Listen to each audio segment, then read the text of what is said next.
Did you do anything meaningful in terms of love for this month? Sekta inaonyesha vumbi. Chelsea side inaonyesha vumbi. On the other end bado matters of the heart inaonyesha vumbi. For a man, mapenzi ya hatu unaweza acha nayo. When you support club football. Wewe ni fan wa Shabana naye mbona anafanya kazi safi sana. Wananifurahisha. They're trying. No, they're trying. They are working really hard. This month na January, I don't know tumelose how many games.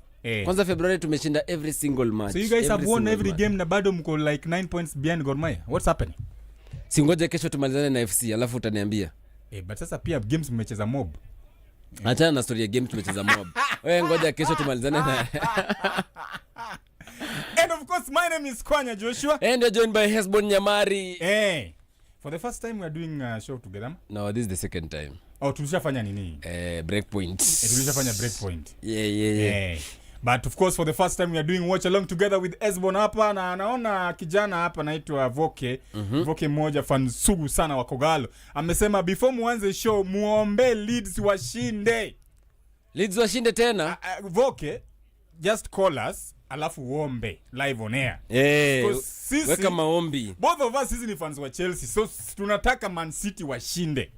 And in fact for the last many games pitting these two sides, that is Manchester City and of course Leeds United, all of them City have won. I think the last 6 games. In fact in 2021 City beat Leeds United 7-0. But of course again you can say that City tumezoea without Haaland. Yes, who got a major injury, is not even on the bench. Yes, today against Leeds. But I think Leeds are very beatable side, though walitupiga sisi kama Chelsea. Chelsea, wacha kuweka Chelsea mali serious things ziko. But anyway, Chelsea is a very serious club. Yeah, I know they are the world champions, but they have been horrendous, really. They have been poor. Not really. We have been poor. We have been creating chances and everything. I think we are lacking in terms of defense. Hapo ndio kuna shida mingi. Na goalkeeping department pia. Tuko down. Okay. Chelsea versus Arsenal versus Chelsea tomorrow will be taking place at the Emirates Stadium. Of course, Nyash and Diamond Okusimba will be watching along that one. So, but leo tuko hapa Leeds versus Manchester City from Elland Road, and kule Bundesliga pia we have a very big game. The biggest game in German football, the Klassiker at the Signal Iduna Park. BVB in front of that, the so-called the yellow wall. We want to see what they will do, because BVB is one of those teams that when you expect them to win, they lose. When you expect them to lose, wanapiga mutu. So Leo, what are you expecting? I'm expecting nothing from BVB. I'm really excited to see Ampadu captaining Leeds today. Chelsea kila kona. Chelsea kila kona. I remember I was telling you about Leslie, also Bashir Humphreys for Burnley, the game that Mesha 4-3 for Brentford. Yeah. In fact, Brentford kama wange win that game, tungewaita tu Botlas, because there's a point they were leading like what? 2-0. Alafu wakafikiwa. Na mabao zikaongezeka, lakini VR ni nani? VR. That yellow wall looks amazing. BVB. I think kama kuna a stadium that gives you vibes in European football, Signal Iduna Park. Then I think Signal Iduna Park is among them. It's always a difficult time, particularly for Chelsea when they travel to Signal Iduna Park. The fans, the noise in that pitch. I think it's one of the stadiums that I want to make sure before you retire. But you're still a young boy, really. So I don't know, retiring in the next 70 years ama 40 years. Tunaweza kwa tukisema hivi jokes nani asikie. Number 1 asikie, niambie Hesbon, tumekubukia business class. Wende BVB Borussia. Lazima. So that game is taking place right about now as Leeds versus Manchester City starting. So earlier on, Bournemouth drawing 1-1 against Sunderland at the Vitality. Burnley losing at home at Turf Moor 4-3 against Brentford. Of course, Liverpool winning, giving us a 7-goal thriller against West Ham United, winning 5-2. And of course, Newcastle United were beaten at home by Everton 3-2. I must say, leo Premier League kumekuwa na mabao sana. Mabao mingi sana. Hopefully. Hata hii game ya Burnley Brentford, we could have seen more goals if were it not for VAR intervening. Yes. Also, Newcastle Everton, angalia 5 goals thriller. how many goals in total over the weekend? Because sasa games kwanza ilianza jana, right? Yeah, jana ilikuwa 2. I think we are like over 15 goals. We have over 15 goals. Yes. That is na bado games bado zikakama 3 kesho, and of course we still are waiting for Leeds versus City from the Elland Road. Let's just give our listener lineups. No, we mentioned earlier on that nani yuko Erling Haaland. Na kwanza kama ulikuwa na Erling Haaland kwa FPL, kuna mtu amemtriple captain anaitwa Talam, our very able producer Italy triple captain Haaland. Triple captain Haaland jameni. Makofi. Makofi. Alikuwa anasema lazima tukae kwa power. So Donnarumma is starting for, let me start with the home team, then you give us the Man City side. Okay. Dalo for Leeds in goal, of course. Bogle, Justin I think kuna time alikuwa anacheza Leicester some years ago. Yeah. Rodon, Struijk, Goodmanson, and Aronson, Gruev, Ampadu, and Stark. Who Stark ndiye alifunga anyway. Calvert-Lewin. There's so many people who have Calvert-Lewin in their FPL for this week. Maybe this could be an opportunity for Calvert-Lewin to do something good for them this week. That's the starting lineup that manager for Leeds, that is Daniel Farker, has come up with against Manchester City tonight. And for Pep Guardiola's side, Gianluigi Donnarumma starts in goal. Alafu right back Matheus Nunes, Ruben Diaz, Mark Gehi, and Ryan Nori at left back. At the center of the park, we have Rodri as the sole CDM. Alafu tuko na Ryan Cheki on the right. On the left, am I right? On the left. Alafu tuko na Bernardo Silva as the 10. Alafu Nico O'Reilly on the right. Alafu they're going with a double partnership pale mbele. Yeah. Ya Antoine Semenyo na Omar Mamouche. Remember, Haaland are without the services of Erling Haaland. They are key lethal striker. Yeah. Will they really miss Erling Haaland in this game? I don't think really, because of late he has not been scoring. So but maybe it could be a blessing in disguise for the guys who have been given the opportunity to play today. Either way, if he's not been scoring, he's been providing assists and being very key in that build-up at Manchester City. I think they might miss him. Looking at the likes of Semenyo, Omar Mamouche, those are good ball carriers and good ball players. They could give a bit of a problem. Almost a goal. Leeds. But I think that was a foul in the build-up to that attack. I think City pia wanafaa kuwa very careful in regards to these breaks that might come from Leeds, because utapata City will go all out, because that was to attack. That was a good cross. That was very close from Dominic Calvert-Lewin. Yeah, I think hata Donnarumma angeona. I think he's having a revival at Leeds. You remember during his tenure at Everton, towards the end. Alikuwa na miss a lot of games due to injury, but say he's hit form. He's enjoying his football now. Even though inafaa. And that is Calvert-Lewin, of course, trying, under 4 minutes, but nothing to worry Donnarumma in goal. Ni kama hiyo midfield ya City kutakuwa na issue. Imetoboka sana. Because pia umesema nani ako in the middle of the park. I thought nani anachezanga as a winger. That is the captain. Bernardo Silva. Bernardo Silva is playing today as a number 10. Yeah. Of course, missing the services of akina naitwaje Haaland hapo mbele inamaanisha now the key players who play as the creators. Yes. Ryan Cheki inabidi amemove towards the flanks. Yeah. Pia I think I don't know what's happening to Tijani Reinders, because he was a very key player when he came into Manchester City. I don't know what's happening. Also, Jeremy Doku is on the bench. We also have Kushanov. Tijani is also on the bench. Tijani is on the bench. Nico Gonzalez. We have Savinho. Phil Foden. Yeah. What's happening to Phil Foden? Will he make the cut for the England national team? Isn't that the guy who has really gone, out of the park, really? Because I think form-wise, amekuwa inje kidogo even before nani came into that team, that is Semenyo, because I think Semenyo ndiye amemtoa kwa hiyo team definitely, because Semenyo alifika hivi na kahit the road running, akafunga mabao, akaprovide assists. But I'm really worried for Phil Foden. Ukika hivi chini ukumbuke Phil Foden aliwin player of the year ni 2 seasons ago. It's really shocking with what is happening to him. I think already he's out of place in terms of the England national team. If we're looking at form wise, and if a national team manager like Thomas Tuchel would choose a player or players in regards to their form from the club, then definitely nani anakaa nje? Foden. Yes. Because form wise ako down mbaya sana. Alafu kuna players ukumbuke bado wana ndio sahi form inawaingia. I am also worried for Cole Palmer because of the injury situation pia. Yes. In that England national team, considering the World Cup is I think 4 months away. Yes. But it will be a good outing for the national team ya England. Will they bring it home finally?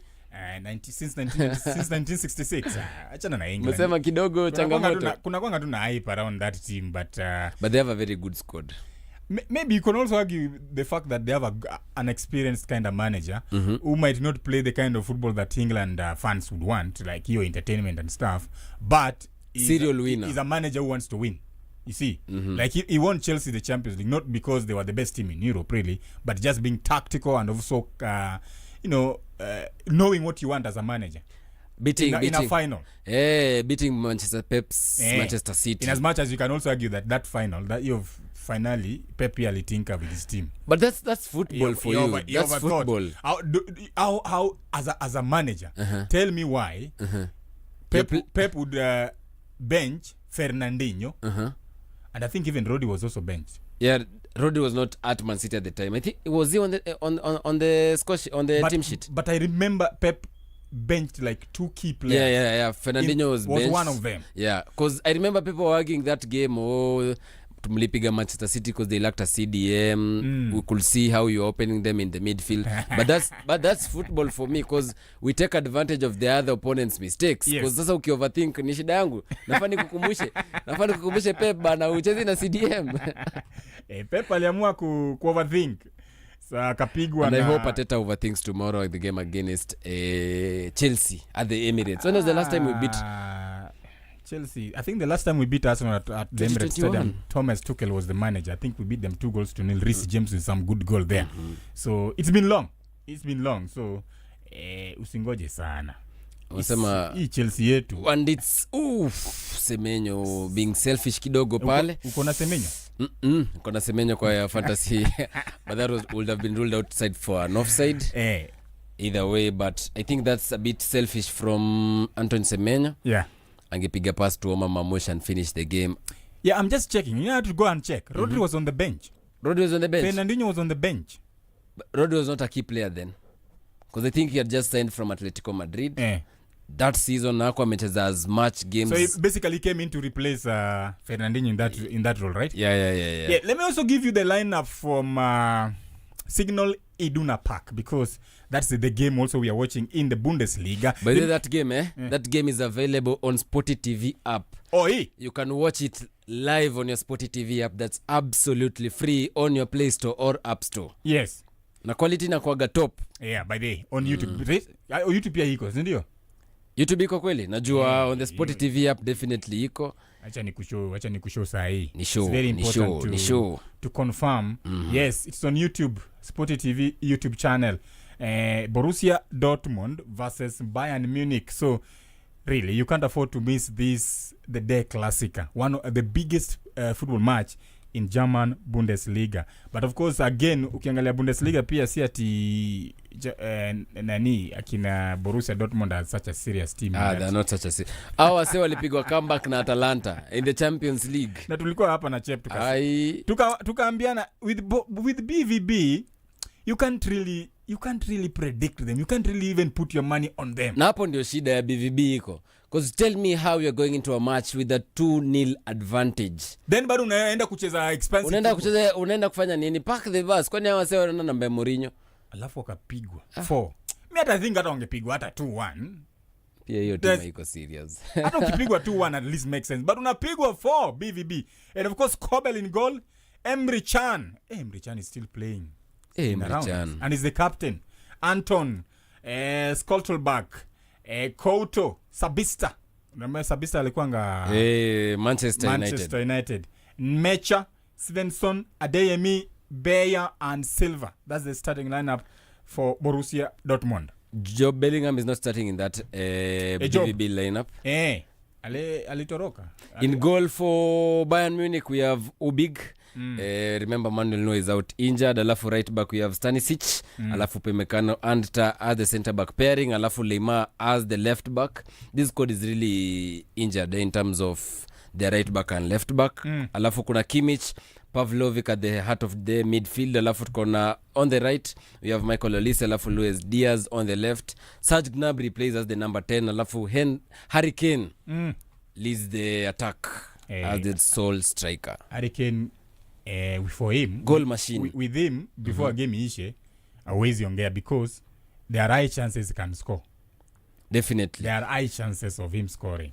So that's a game we are going to keep an eye. You know his squad ya Bayern pia inani surprise kidogo. Kwa nini? Kuna time squad ya Bayern like 10 years ago you could name everybody. Sahi you kind of struggle. Kama ukisha mention Harry Kane, na maybe Joshua Kimmich, you're done.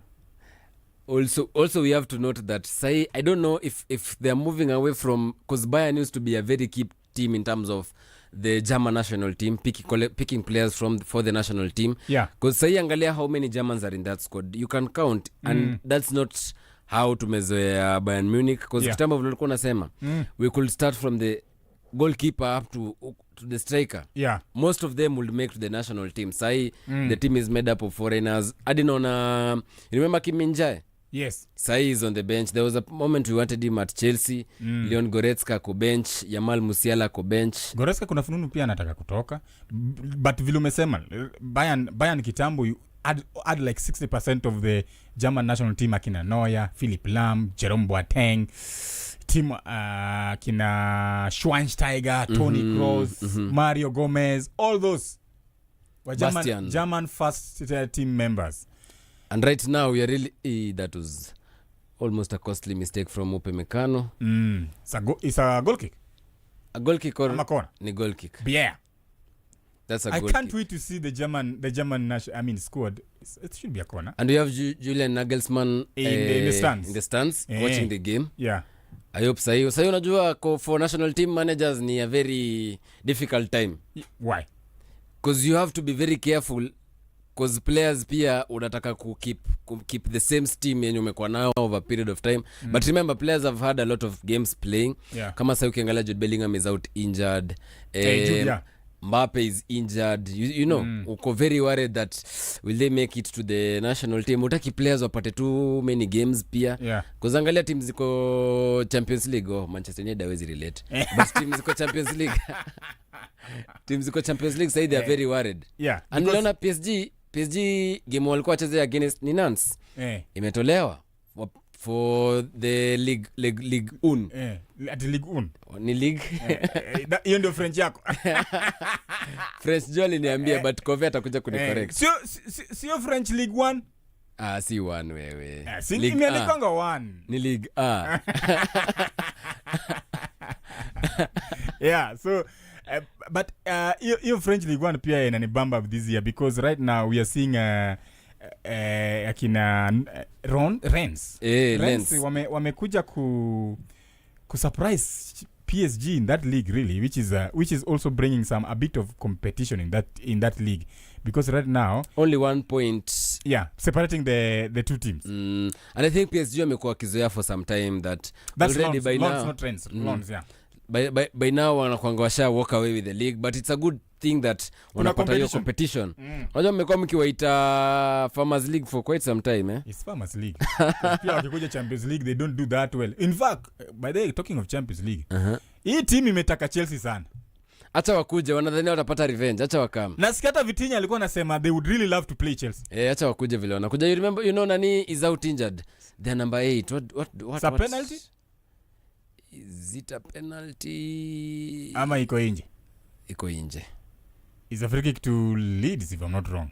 That should be a free kick to Leeds. 14 minutes is still 0-0. Wamepewa goal kick. Wamepewa goal kick. Yes. Aya, tulikuwa tunasema Champions League because hata kocha wa PSG, that is Luis Enrique, aliulizwa because before the draw the possibility of them they only had two teams, either Chelsea ama Barcelona, so akaulizwa between Barcelona and Chelsea ni gani ungependa kukutana na yeye. Kasikia anasema ni Chelsea. Anapea kina Barcelona sifa, you know Barcelona right now they are a good team nini, so wanaona the weaker team here is Chelsea, so wakipata Chelsea ndio wanaweza piga. And that's a good thing, because kama unadhania you're coming to get a revenge, then you play with your heart all out. Una make a lot of mistakes, and I think for Chelsea right now, I'm not really sure that you can get a win against PSG because of the type of football we are playing. We struggle against Burnley, struggle against Leeds. Say we are boring. We're really not. There's nothing really special about. But don't Chelsea, you think the style of football Pia Chelsea wanacheza with a team that is not playing low block like PSG? We can get something out of it, because remember when we went to play against Barcelona with that, we were not given any chance. Chelsea were not given any chance that Barcelona itawapiga. Then we beat them 3-0. Everybody were like, but you know, that's the thing with Chelsea, that whenever mnakuwa rated as underdogs in a game, they always rise up to the occasion and prove people wrong. You remember even when we were doing the predictions, that final, the Club World Cup final. PSG versus Chelsea. Yeah, everyone here at SportyFM. Kwanza Kirumba alisema ati akauliza, what is Chelsea? What is Chelsea?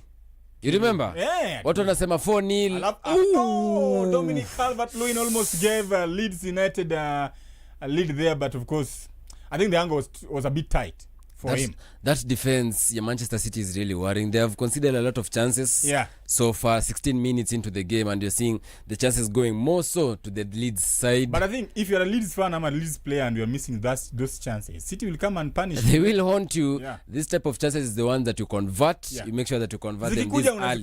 Malizana nayo.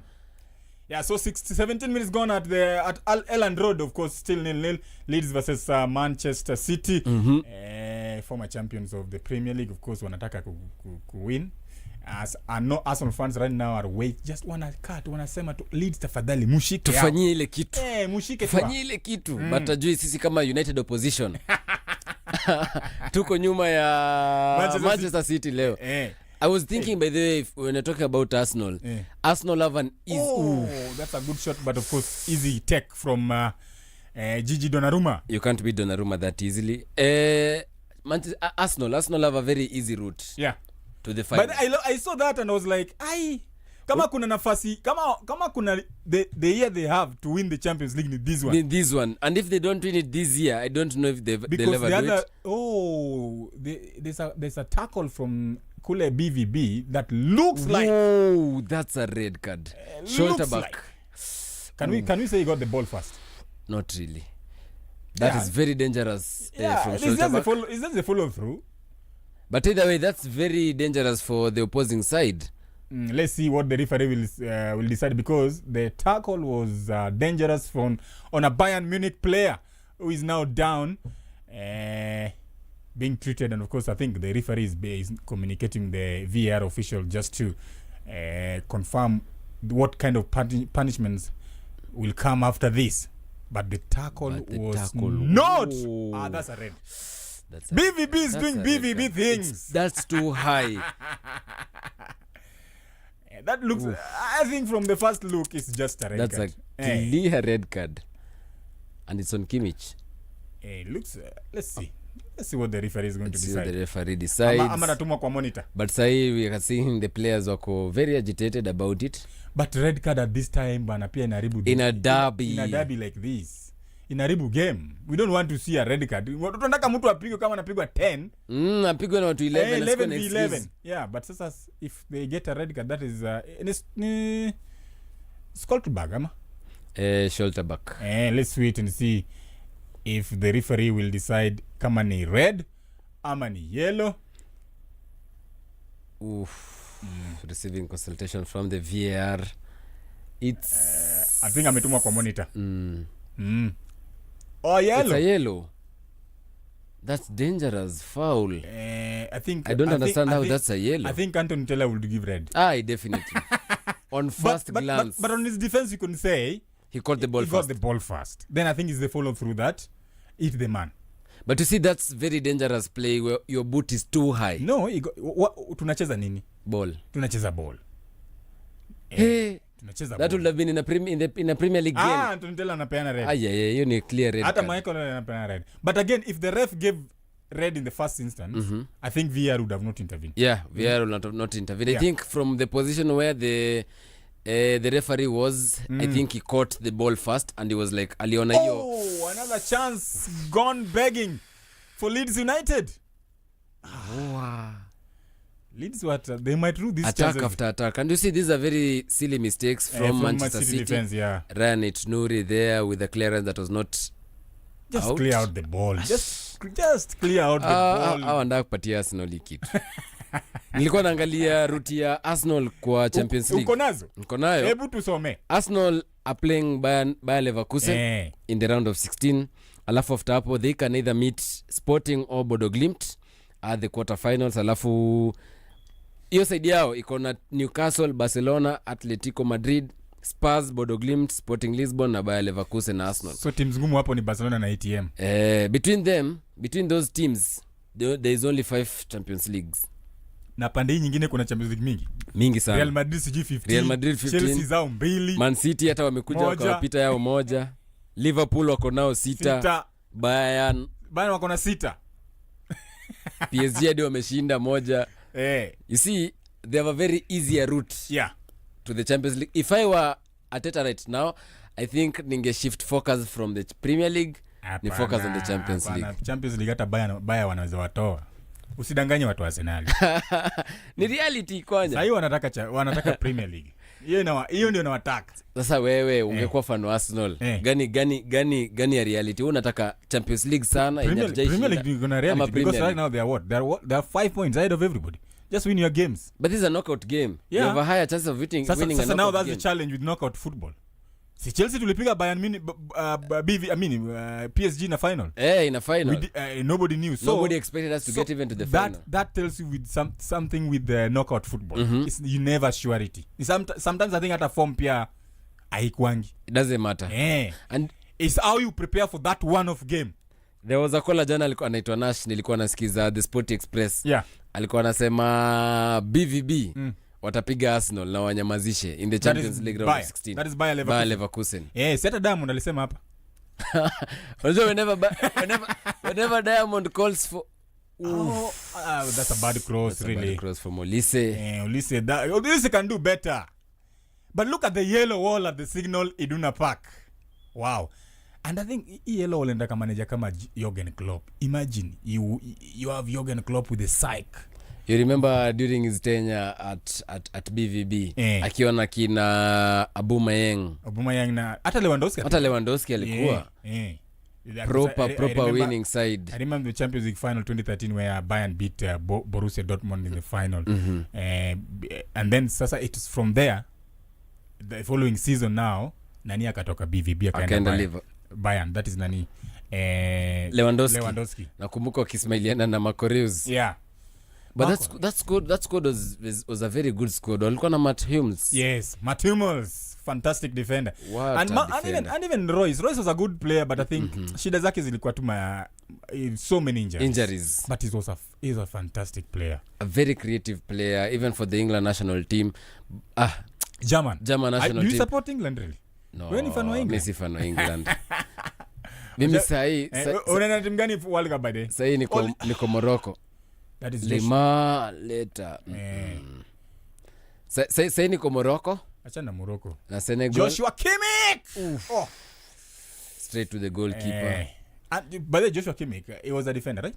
He was a right back. Sahi naona ako. Sahi ako at the heart of the midfield na anaipaka vibaya sana. It's more or less what I'm seeing, what I saw Pep Guardiola do with Philipp Lahm. Really? Yeah. From right back to midfield? Hapo katikati.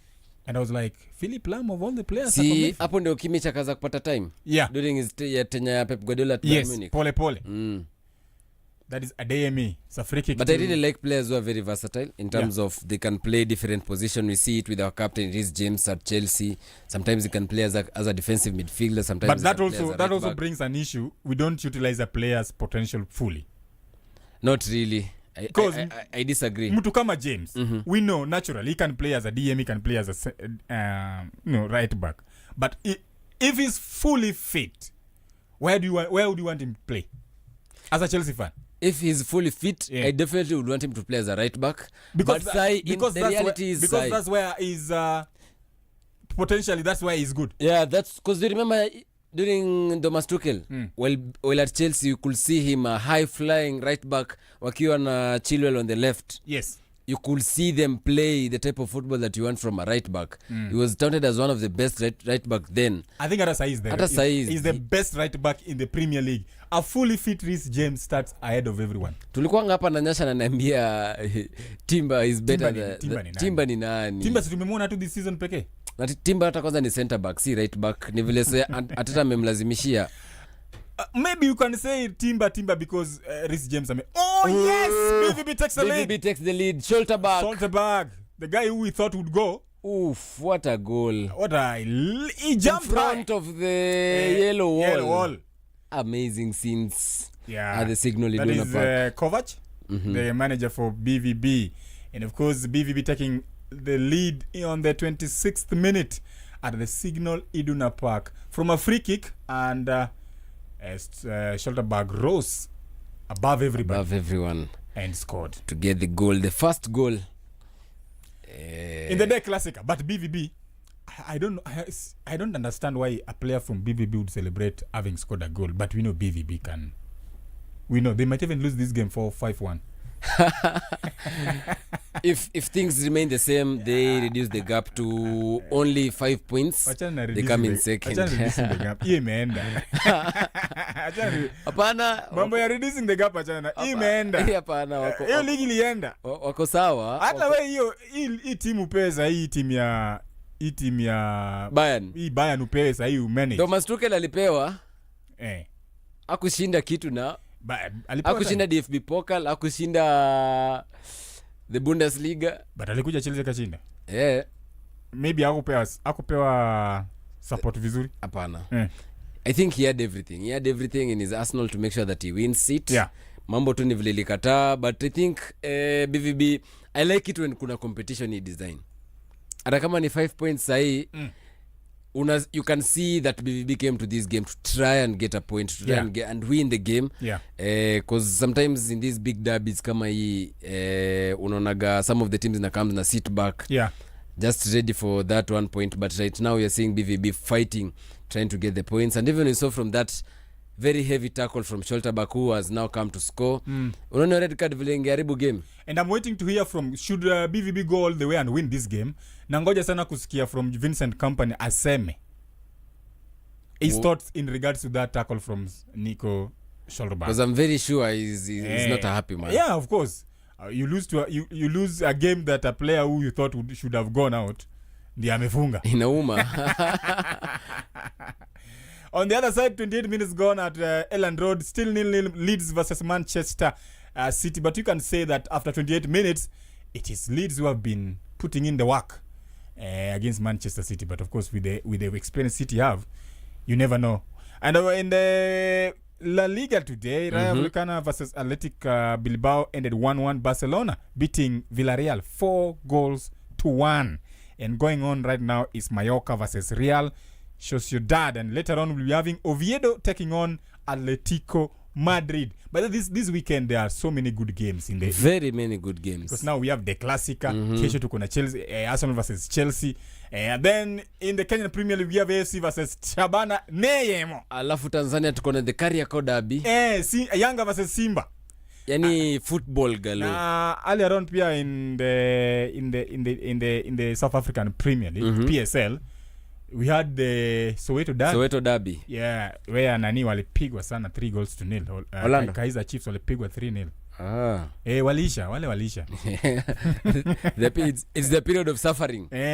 But also remember, you can also listen in to the game here, Mallorca versus Real Madrid, that's available on audio commentary on your SportyTV app. There's also the Verona versus Napoli game that's currently at halftime. Napoli with a goal up. You can also listen to that game on audio commentary. Inter versus Genoa at 10:45 will also be available on audio commentary on your SportyTV app. We will also have the Monaco versus Angers. Itakuwa 9 p.m. will also be available on audio commentary. Nianga sama Ange. Hivyo. Oja unasoma na kizungu ni Ange. Ama Angos. Sawa Mfaransa. Ama Angos. Nani ulisema Ufaransa? Kifaransa kidogo hapa na pale. Ninakuta kiburi. Nitauliza Diamond. Diamond ameenda shaenda Paris. Niambie is it Angas ama Angs? Sawa basi tumekubali. Alafu PSG will also have a game where they'll play Le Havre. Yeah. Hiyo umejaribu. Ya Monaco imeanza, right? Ya Monaco imeanza to right. Shanza sahi. Monaco versus Angers, of course, later on Le Havre versus PSG. That should be a good game. And of course, what do you think about the Kenyan Premier League? He imeenda, right? Gor Mahia won today against Mathare United. Scored a last minute. Vile inafaa. Na vile tulikuwa tunategemea bana Mathare watushikie Gor Mahia. Unajua sasa Shabana, I was telling akina Nicolette that sasa Shabana are very serious title contenders. Because tomorrow we play FC Leopards. Serious. Very serious. Shabana serious. Very serious title contenders. Na mko 9 points nyuma ya league leaders. 9 points nyuma ya league leaders na tuko na game kesho. Yeah. Tunapiga Leopards. By the way, Leopards walikuwa wamepandisha gate fees to 500 to 500. But if that's the same thing you Shabana guys we don't do that. As Shabana we don't do that. We have a flat rate ya regular na kwa 300 and it has always stayed constant. But 300. that should not deter people from going to the No, we don't even pay 300 against in the derby, in the Mashemeji derby. That's clear exploitation bana. Na we thought tulikuwa tumeagree sisi kama community. Wana exploit nani hapo? Si hata wao kuna fans wao. Wana exploit Shabana fans. So unajaribu kusema wanajua Shabana fans watakuja wengi. Definitely. Ama that's also to manage the crowd. Nimetoka kuongea na watu wa home wameanza safari. Wao kwa Nyamira Express. Sasa hiyo ndio wao wanateremka hivi wako pale Narok. Wanashika njia kushika njia. Sasa bado sasa ndio wanapita Ikonge. Ama nini? Inaitwa ngaje? Nyansiongo sasa hii. Ndio wanakuja wanashuka and then you can imagine unafika and then you get the tickets zimepanda to 500. But of course washajua kama unakuja as a football fan pengine ushajipanga unaweka thao kando. But kwanza we are advocating for fans. Unakumbuka when Police FC walikuwa wanacheza na Shabana, I remember. Hata Gor waliweka 3000. We're trying to advocate for fans to come wajaze study. Fans wamezoea that the price na kwa 300 200 for regular tickets. Now unataka kuongezea price walipe 500 bob for a game yenye wataka kwa terrace and you know the weather sahi and you know Nyayo haina canopy. Unyeshewe umelipa 500 kama rugby HSBC 7s tulilipa 300 as regular tickets. I think there are two things. And you got quality. Quality rugby. And you got value for your money. Kulikuwa na place naweza peleka watoi wangu wacheze, naweza enda ninunue wewe na watoi. Wewe. Wakuwekelewa. That was a good cross. Close from Manchester City. 33 minutes into the game, Manchester City 0. Yeah. Leeds 0. Kule BVB, Borussia Dortmund leading by 1-0 after 33 minutes in the day Classica. BVB versus Bayern Munich. Yeah, but as I was telling you, we really need to call out FC Leopards because that is clear exploitation from them towards Shabana FC fans. Amefanya nini? That was a good chance for BVB. Pass the ball. That should be 2-0. BVB are totally dominating this game. They are creating chances left, right and center. But football unajua ni a game of two halves. Definitely. So maybe they can they can have the first half then the second half wapelekwe mbio kama nduthi za Keroka. Sasa nduthi za Keroka zimekosea. Unajua umetaja Shabana fans na Chelsea fans in one sentence. but I think I see two things in that scenario. It's not good to exploit really, ama to extort. That's because sasa unapigwa na KCB unatuletea machungu. But they have also realized this is a big game, so they want to capitalize financially, getting money from both sides, because wanajua fans wao watakuja na fans wa Shabana pia watakuja, right? So they know if they can get, let's say 10,000 fans now walipe hiyo 500, they can get maybe over 1.5 million shillings. So they are targeting the finances. That's one. Two is also managing the crowd. Hakuna cha managing the crowd. We've never had incidences za crowd inaleta shida during FC Leopards versus Shabana game. It's not managing the crowd in the sense of chaos ama nini. Musikuje ndio msiwapigie kelele. Sasa bana, when will you develop our game kama angalia kitu tunaona pale Signal Iduna Park. But again, you know, when will you ever get to that point but if you're exploiting our fans? Football is expensive. Seta you know. Football is expensive, 500. I know. Mkiamua kulipa 500. Just pay 500. You think about it, someone traveling from Kisii right now, amelipa basi 1500. Yeah. Si ndio? Anakuja a travel overnight, afike huku buy food, ni punch.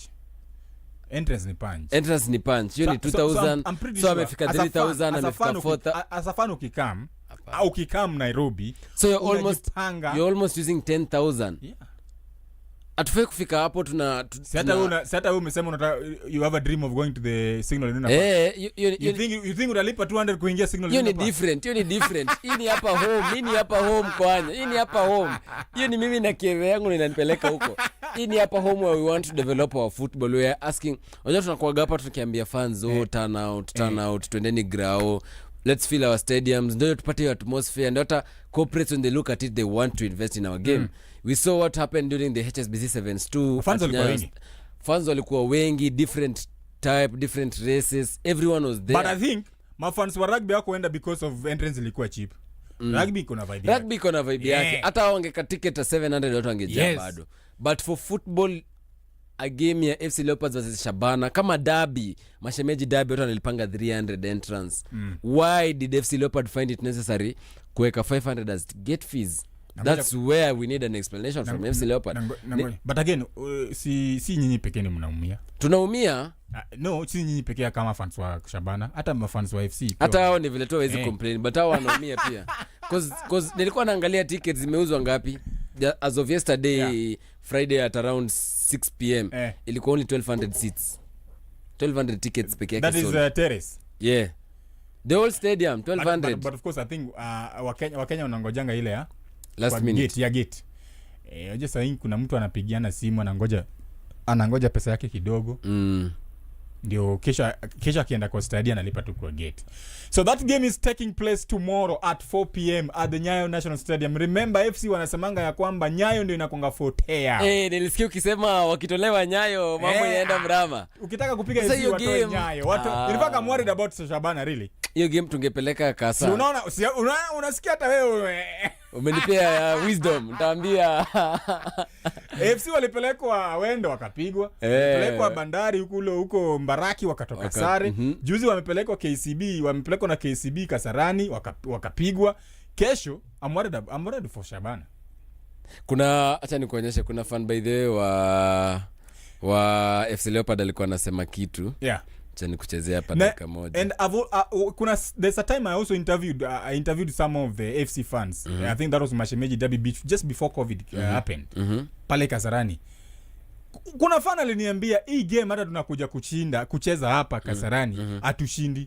Ingekuwa Nyayo tungeshinda. Hata nilishangaa Gor Mahia walikubali kuhost derby Nyayo. Definitely you clearly know whenever you're hosting the derby at Nyayo, angalia how many times you have imechezwa pale Nyayo and we know already FC Leopards have an upper hand. Yeah. Kuna fan wa nini alikuwa anasema hivi?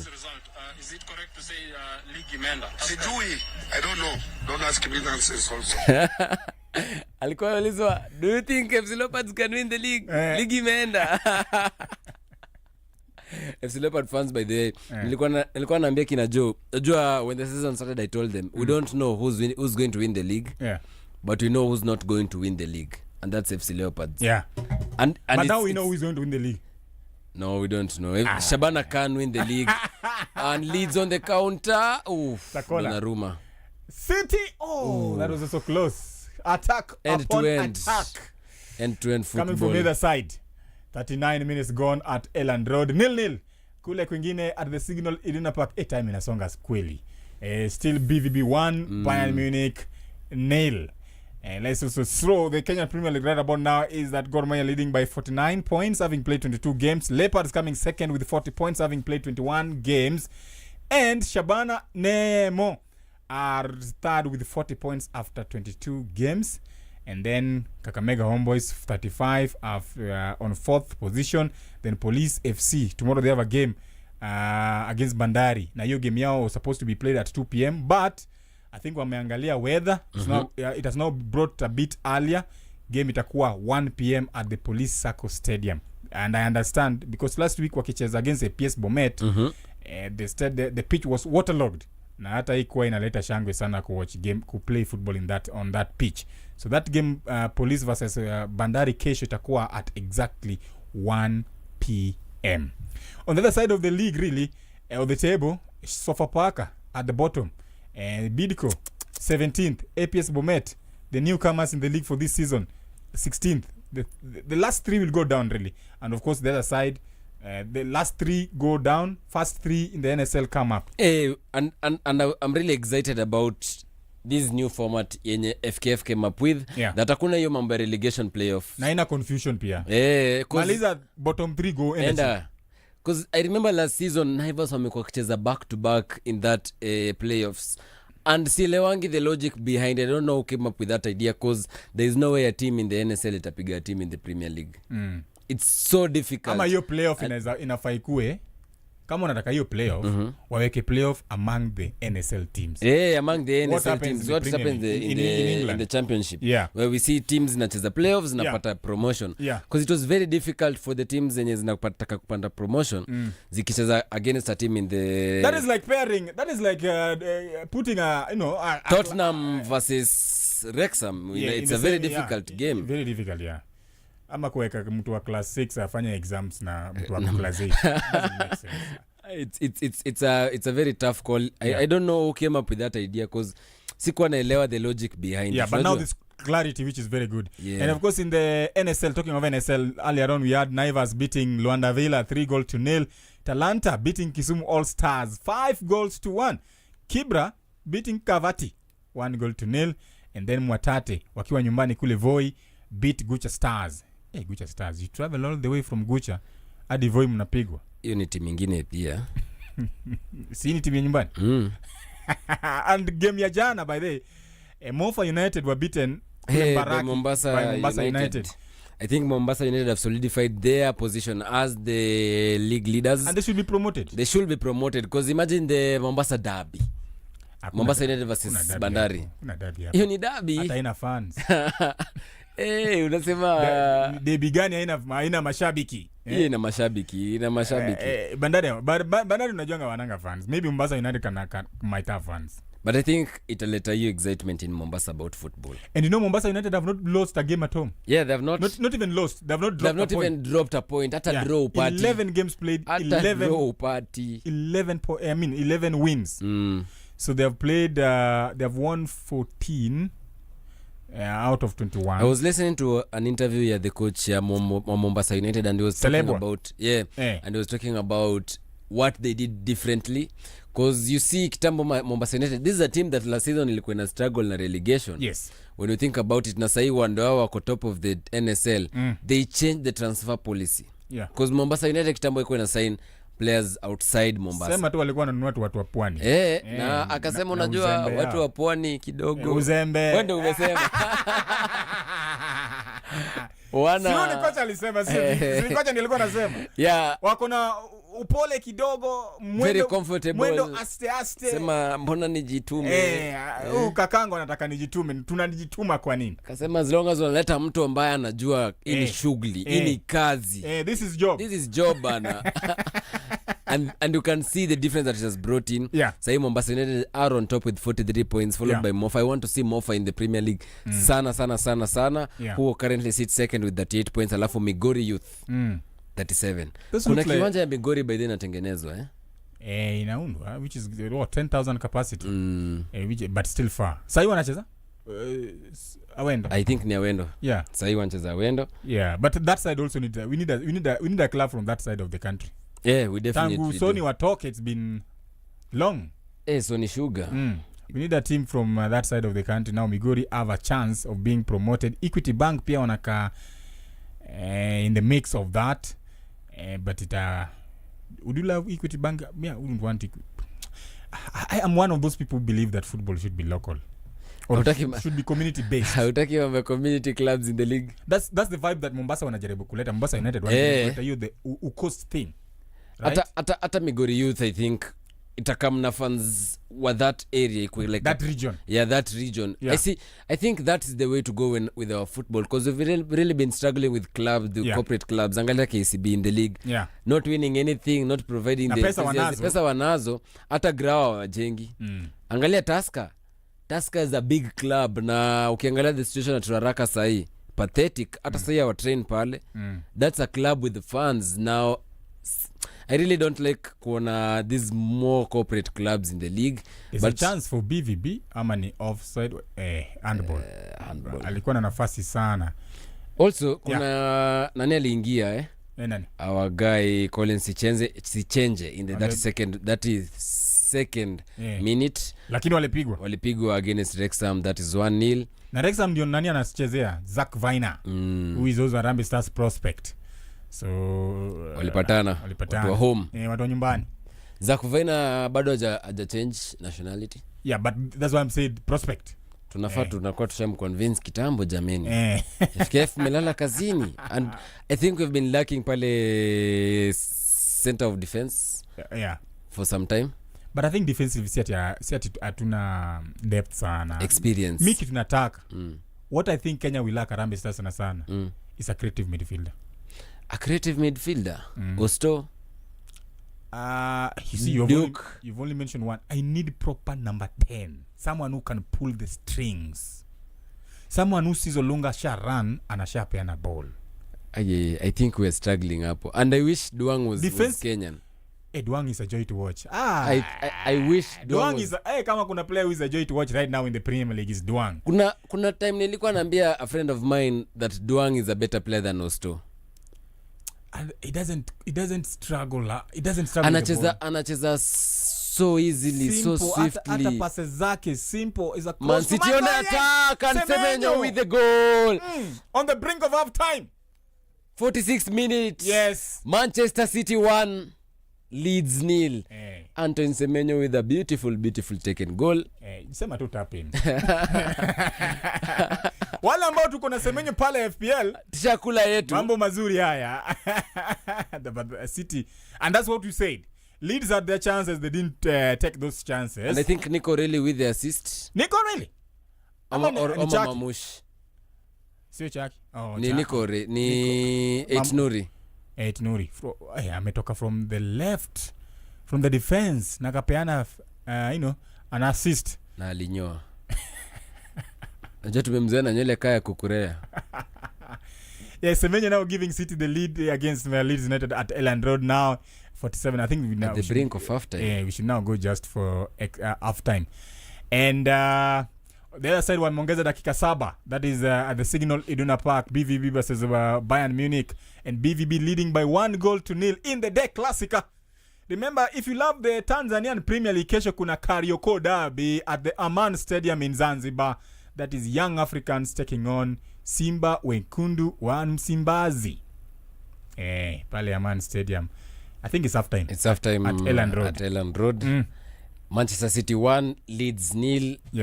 Semenyo with the goal at the brink of half time. Yeah. Elsewhere at the Signal Iduna back. Back. Sema tu natoka Keroka. Sema tu natoka Keroka. Umeona damu ya Keroka. Watu wa Keroka wameniambia atukuachili. Signal Iduna back. It's BVB 1 and Bayern 0. I think ile imeisha.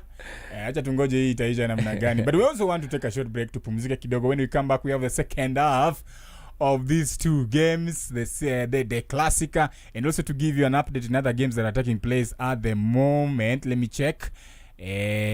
Monaco Angers 0-0 in the French League, and of course Napoli leading Verona 1-0. And earlier on in the Serie A, by the way, Como beat Lecce 3-1. That is Cesc Fabregas team.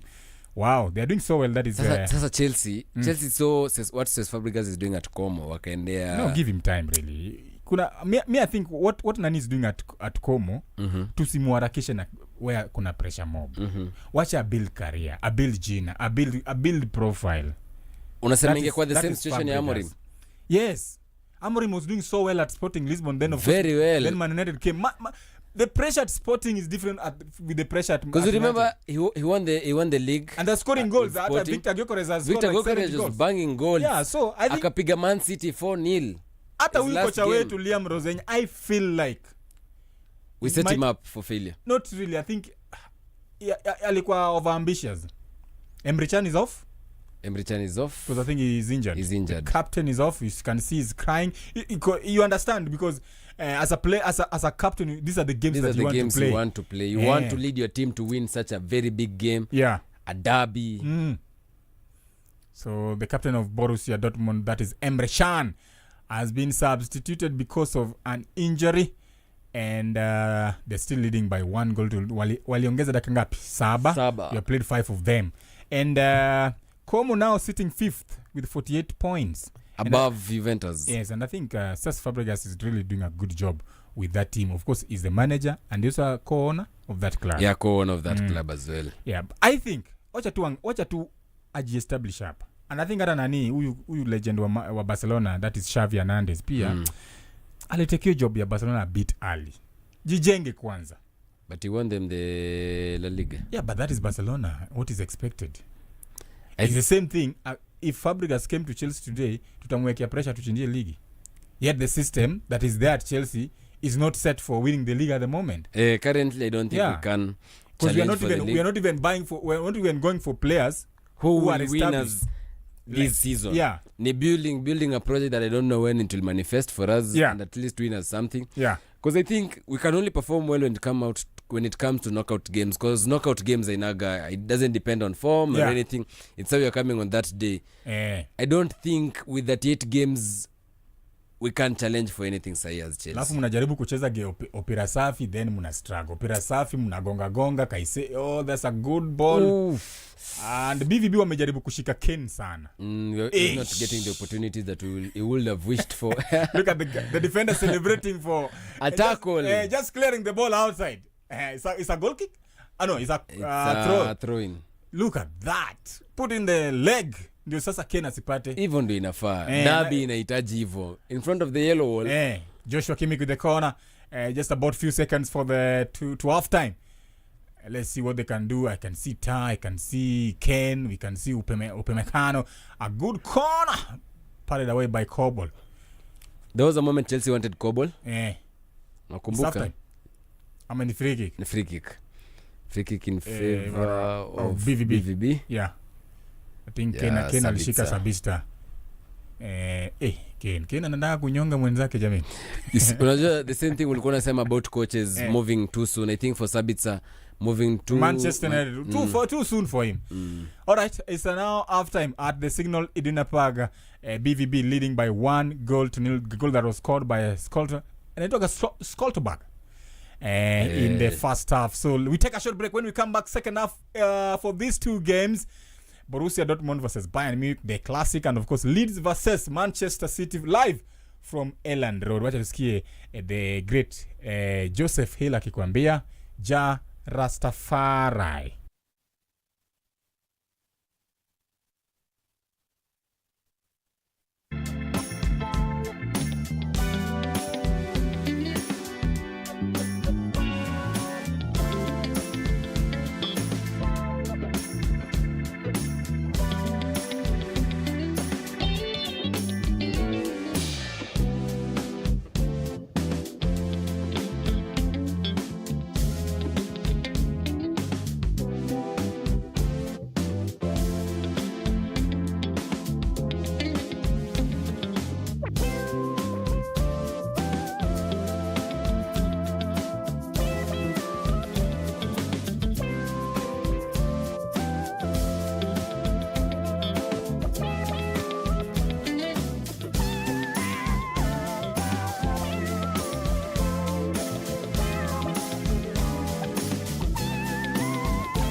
mada mada. Anaitwa hapo Black Steel anasema ya kwamba wanted man. Shooting with intent, robbery with aggravation. Playing here on SportyFM, of course, taking us to some 35 minutes after 9 p.m. here on karibu niseme breakpoint jameni. Breakpoint iliingia kwa akili kabisa. Karibu niseme on the breakpoint. On the watch along, we are watching here Leeds United versus Manchester City live from Elland Road. And of course, Borussia Dortmund versus Bayern Munich live from the Signal Iduna Park. My name is Kwanya Joshua. And you're joined by Hesbon Nyamari. Yes. Now, first half, we saw Antoine Semenyo scoring for Manchester City before the halftime. And then wanatafuta hiyo bao ya pili because 1-0 lead is very dangerous. It's a very dangerous scoreline in the Premier League because tumeona a lot of teams. We saw Chelsea last weekend. Hata usinikumbushe. Wakipigwe at the dying minutes bana. Chelsea yetu alafu with so many red cards this year. I think now very indisciplined side. We have 6 red cards in the Premier League. 6 red cards in the Premier League. And I think it averaging 8 overall in all competitions. And I don't understand why managers there Enzo Maresca did not address that. This new manager Liam Rosenior has not addressed that. I don't know what's happening at Chelsea because we cannot keep on getting those funny red cards, funny yellows. Because even if you remember that game, the moment Wesley Fofana was shown the red card, alitoka kismile akicheka. Is there anything to laugh about? Why are you smiling? Nini nakufurahisha? Oh, yes. That was almost what a tackle from Matheus Nunes. Denying Calvert-Lewin a chance from scoring. City ni kama pia wasipochunga wataona cha mtema kuni. Watafanya ile kitu jameni. Na ya itakuwa raha sana. Because right now Premier League vile inakaa, City are now sitting second behind the Arsenal. With only 2 points, I think. With only 2 points as it stands. Yes. Remember, Arsenal have a game tomorrow against the London Blue. Same World Champions. Club World Champions. World Champions. World Champions. Arsenal versus the World Champions. Tomorrow at the Emirates Stadium. The last time Chelsea beat Arsenal at the Emirates Stadium, Thomas Tuchel was the Chelsea manager. Since then, we have seen so many managers come and go. Frank Lampard came, akaenda. Ule alikuwa Brighton alikuwa na nani? Graham Potter. Graham Potter came and left. And kama we were talking about managers who pia made rushed decisions. Was really. that? I think also Graham Potter made.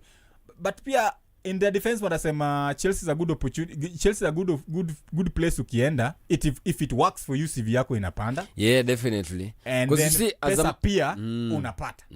Bado kuna as a person you want to grow you want to get to that level ya kuwa named the best manager and you don't know how things might work, so lazima ukuwe na ambition. And I thought he had a very good project pale Brighton, if you ask me.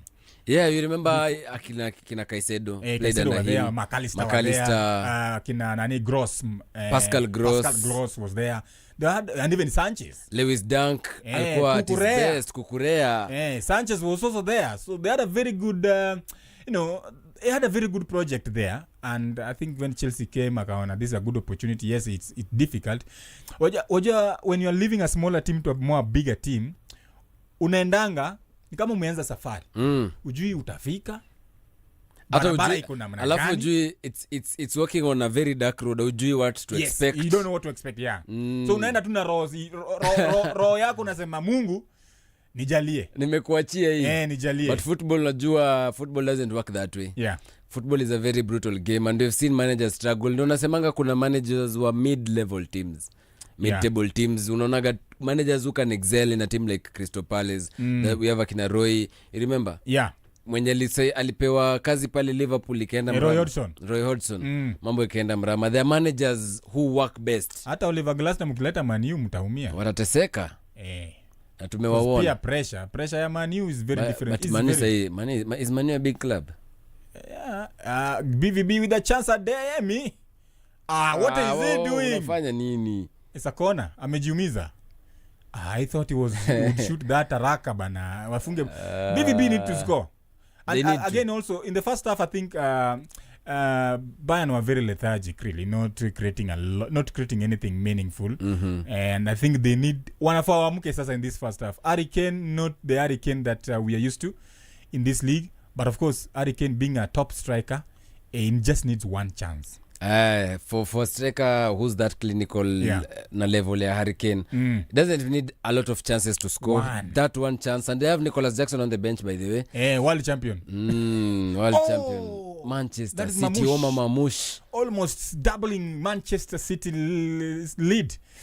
That was a good move from Bernardo to Matheus Nunes. Good cross, of course. Mamush shot yake inaenda nje. 52 minutes gone the other side. Still City leading away from home. Right now they're sitting with 15, sitting in the Premier League table with 59 points.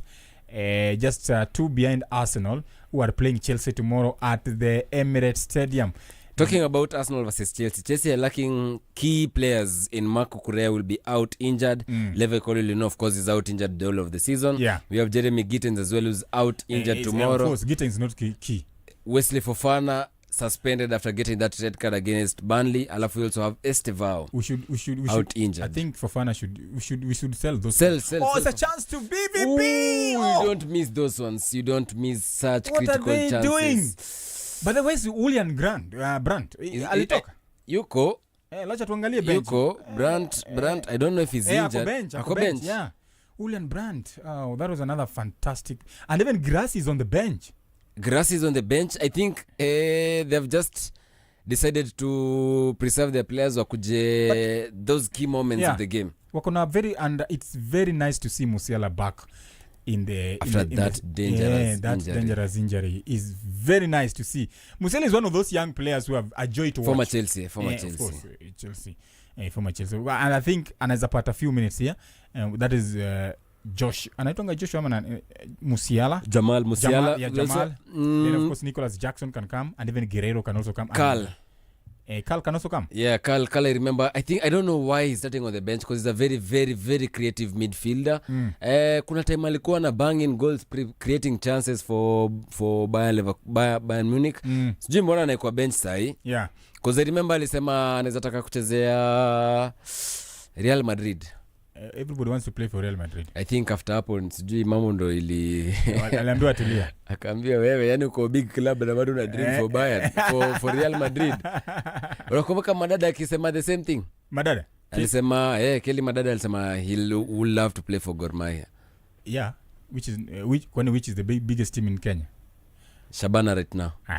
What makes Shabana be? The fan base.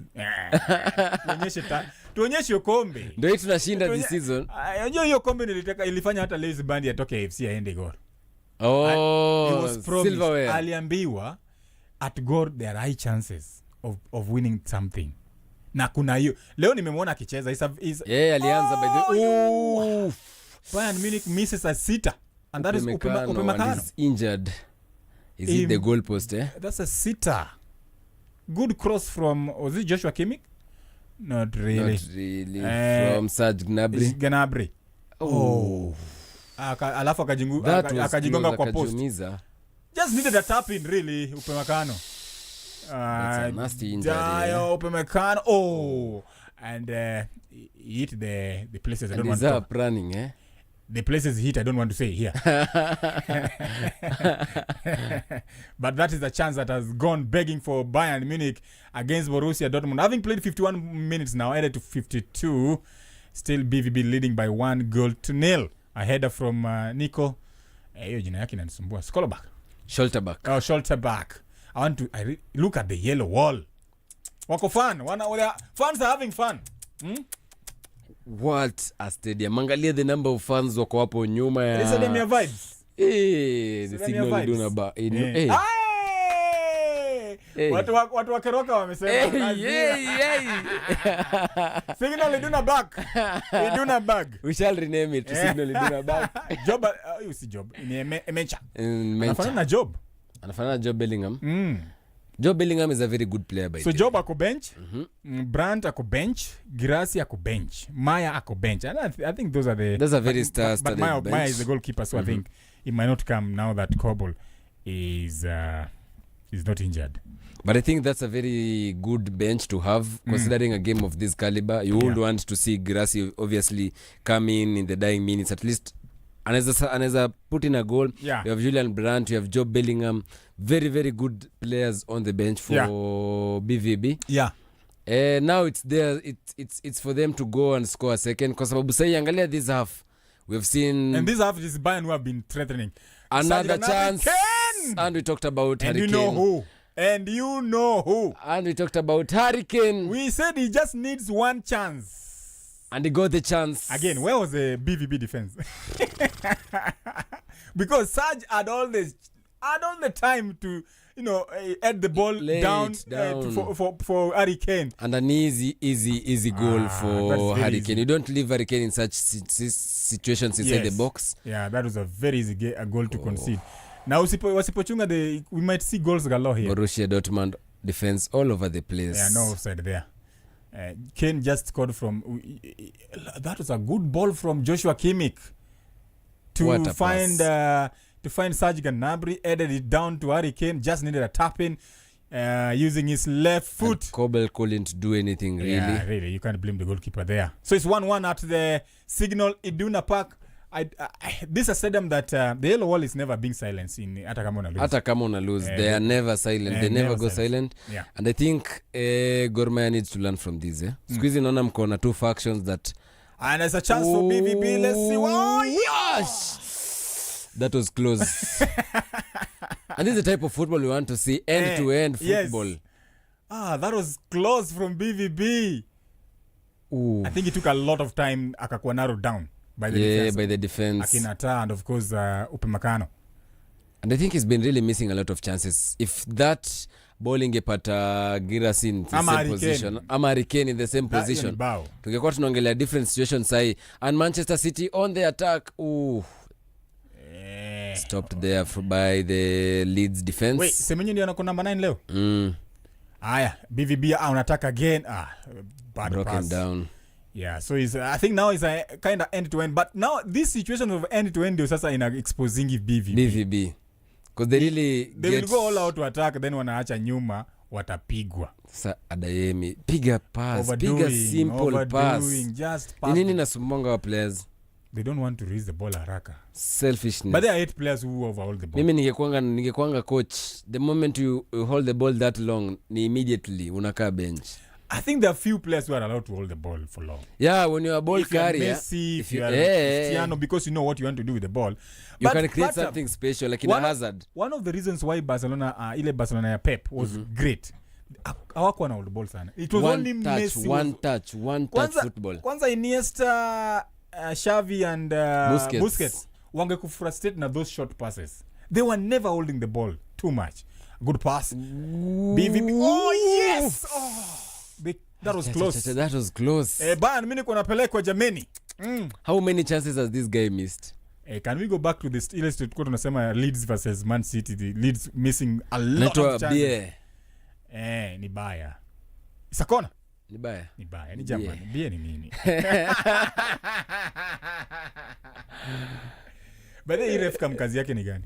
Because I'm seeing ref kam tutapata views mzuri by the way. Which views? Those awkward views.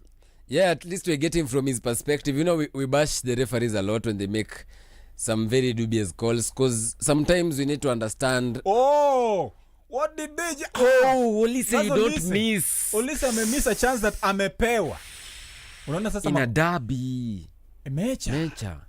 Look at that. That is a clumsy back pass. Look at that.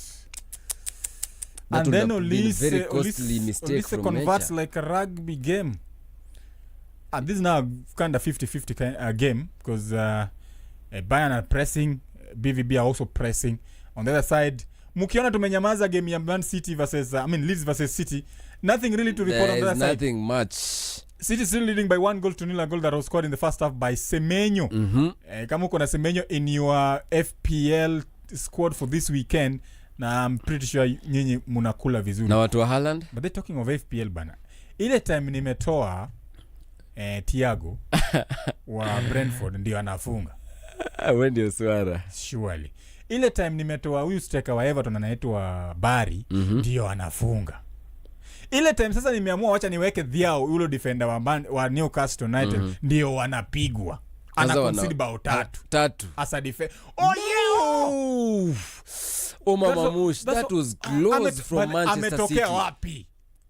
Ruben Diaz almost providing an assist for Manchester City against Leeds at the Elland Road. Let's see, was he offside? That was close. No offside. He came from the crowd. That was a good pass. Was it a pass? Was it a shot? Man City almost getting the second here. Hapo ingepata left footer. I think Harry Kane atamaliza hawa watu. Atawaua. Olise. Cut back. I think that was a very I don't know what's happening to Olise. He's not been performing. Ana miss Eze. Eze na miss Olise. Ana miss Mateta. So free kick amka tuende. City hawajafanya any substitution in the other game, and let's see in the other other leagues that are going on to what's happening across the different football matches taking place right about now. Half time in Monaco versus Angers still 0-0. Dortmund 1, of course. BVB 1. Como Verona versus Napoli is 1-1, 93rd minute, almost in Aisha. Then of course we have in the Eredivisie in Netherlands. Earlier on we had Herenveen beating Sparta Rotterdam 2-1. Heracles versus PSV right about now is half time, and of course PSV leading by 3-0 at 11 p.m. we'll be having Nijmegen versus Sittard in the Eredivisie League. And of course in La Liga, Mallorca nils, Real Sociedad 1. Hiyo ni game ya La Liga going on right about now. Bao ambayo ilifungwa na Solar, Carlos Solar. That is La Liga. We'll keep you updated in what's happening. Of course, Kenyan Premier League earlier on. The team that has everything intact in terms of winning the league for this season. Gor Mahia, Mayengo Payne, the husband of teams, aka Chuor Timbe. Ati Mae Polo. Mae Polo, this is heaven. Indio Binguni. Mtatuonyesha mambo. Mae Polo. They beat Madari. But Gor Mahia versus Madari is always a very tight game. Despite the fact that so many people are hoping that Gor Mahia would thrash Madari easily. But it's always a very, very tight affair. And now Bayern Munich are on the... another miss from Olise. Olise in this game, Ilikuwa offside. Either way you need to convert. Alafu natuangalie kwa VR baadaye. Angeconvert too because that was very close. Convert kwanza, kesi baadaye. Alafu ile time nime captain O'Reilly afanye kitu. Nico O'Reilly umemaka captain. Nana alikuwa advice our very own specialist. Joshua Jamal Musiala is coming on finally. For Serge Gnabry. Is Gnabry injured? I think could be injured ama tactical change that nani amefanya. And that is Vincent Kompany. It's very nice. These are very good scenes to see because Jamal Musiala is back after a very long time out through injury, and we can't wait to see what he can do. Kwanza mimi as a German fan, I can't wait to watch him in the World Cup. Oh yeah, you're a German fan? Diamond Shaft kama kawaida. Nagelsmann. I like Nagelsmann. There's a moment I really wanted him at Chelsea. If your football yake is do you na hiyo pressure tukuna ingewak. Look at him. Amejam. No, it's just happy seeing Jamal Musiala back because I think Jamal is going to be one of his key players in the World Cup kule karibu niseme Brazil because that's where Germany won the World Cup. Ile time wakipiga Brazil wenyewe 7-1. That German team was really top class. Akina Thomas Muller, Neuer, Philipp Lahm was still playing then. Yeah. He was the captain. And of Mario course, Götze. Mario Götze. Alitufanya sisi mafans wa GOAT. Mario Götze. That goal. That was very great. And even the commentary from Peter during that final. Fantastic. The other side of the English Premier League, Leeds 0, Manchester City 1. Of course, the goal was scored in the first half by Antoine Semenyo, and now we are playing 67th minute. No, so far, hakuna sub imefanyika kwa hiyo game. We are waiting to see who is going to blink first in terms of substitution in this game. Chaki. Bernardo Silva, the captain. Nilikuwa na watch what a pass from Bernardo. A good sasa hiyo ni pass ya nani? It was offside and it's outside in offside for goal kick at Nuri. That was he went for a shot. Look at that. Sasa hiyo ni at Nuri ali overcook. Nilikuwa na watch the overlap na nikasikia the Portuguese manager anaitwa Roberto Martinez akiongelelea how important Bernardo Silva is to any team. Because he's a very technical player, very creative, and that's and it explains why he's stayed over the years at Manchester City with Pep Guardiola. Tunajua how Pep Guardiola gets rid of players. Tuliona Joao Cancelo come go, tukaona Aguero akakuwa na issues na Aguero. A lot of players don't really survive that long under Pep Guardiola, but at Manchester City we've seen how important Bernardo Silva has been in that team ya Manchester top City. Leader. Kijana mzuri sana. Yeah, absolutely. But the kesho kuna game kubwa in the English Premier League at the Emirates Stadium. That is Arsenal versus game kubwa kweli. Chelsea. Hiyo ni game ambayo Chelsea tunajua. And it happens that both of us we support Chelsea.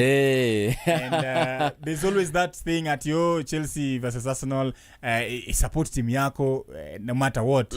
But looking at the recent results, mostly in the Carabao Cup, we have seen Chelsea Chelsea being beaten home and away. Hapana kwanya. Hapana. That was close from BVB. But looking at that game in context, I think Arsenal need that game the most. You know, you can need the game the most, but still fail to get the result that is required for Mikel Arteta's side Arsenal. It's theirs to lose. They're coming with a lot of pressure. They've beaten Chelsea 2 times in a row. That is in the Carabao semi-finals. I think for Chelsea where they stand it's a very easy. It's a very difficult game, but easy on the other side, because we've always walked into games as underdogs and delivered a win for us and gotten the 3 points. My worry is how we are going to set up defensively. Who is going to be our center back pairing? Benoit Badiashile in a game. Benoit Badiashile is going to be our partnering Chalobah. I think this is the game that we need to see Mamadou Sarr, because tulimleta back from loan Strasbourg, and this is a manager that understands him so well. Anajua his strengths, his weaknesses. This is a game I think we need him to come and show why he needs to play in that blue shirt. So for you see Mamadou Sarr alongside Chalobah in that game. That is a disaster. That's not a disaster. That's a very solid center back pairing for me. Alafu I don't know, I feel like Arsenal say are very shaky. In terms of the expectation on them, and you always know shida inakwaga time. The worst enemy is time, because you don't need to argue with an Arsenal fan, you just need to wait. So I think the pressure on them will make them break tomorrow. As a Chelsea fan, I would really love Chelsea to win, but looking at the recent games that we had very easy games against Burnley, against Leeds. Sema tu kweli that you are an Arsenal fan. I'm not an Arsenal fan. Why would I support an Arsenal team? How are you supporting Arsenal to beat Chelsea in a London derby? I'm not supporting Arsenal to beat Chelsea. I'm just telling you, Chelsea is weak at the moment. We had a very easy games on but paper. This is a derby. Just derbies don't really need. When was the last time we beat Arsenal? 2021. That was at Emirates. At Emirates. 2021. Only 5 seasons ago. It's very difficult. And your time to kuwapiga. There's always a first. You remember the Semenyo corner. You remember Man City versus Arsenal. Yeah, juicy 3-2. There's always it's very difficult for Manchester United to get a win against Arsenal at the Emirates. They went ahead with Carrick. A new manager got a 3-2 win. Very important win for Manchester United. If you are to beat, there's always a first. If you are to beat Arsenal tomorrow, Chelsea they have to reduce the many mistakes they keep on making, more so defensively. They have to. If we keep on making the mistakes tunaweza pigwa hata 4. Hatuwezi fika hapo. Tunaweza pigwa. Hatuwezi pigwa. I think tomorrow, and we have to be very compact at the back. Because goalkeeper pia hatuna. But sijui kama unakumbuka. No. That was close from Manchester City. What a save. Yes. Unakumbuka tukienda the final, and I remember Rhys James during the pre-match press conference akisema we are going to win this final, we are going to win, and I think that leadership is what is needed on the pitch. The type of leadership yenye unaambia players wako we are going to win this game. This is a derby, we have not won it I don't know for how long. This is the season yenye kuna so many firsts. You remember Man City winning against Liverpool at the Etihad. How many years? Unasema 5 years ago. How many years at that niyo ijaifanyika in the history of the Premier League? This year's it's a penalty to Bayern Munich. Yes. Yes. And expect Harry Kane to score. And it's shoulder back again. Scoring and also, should that be a second yellow? Let's see. Not really. That's a second yellow. You can give him a yellow there. That's a second yellow. That's a second yellow. You can't give a yellow there, really.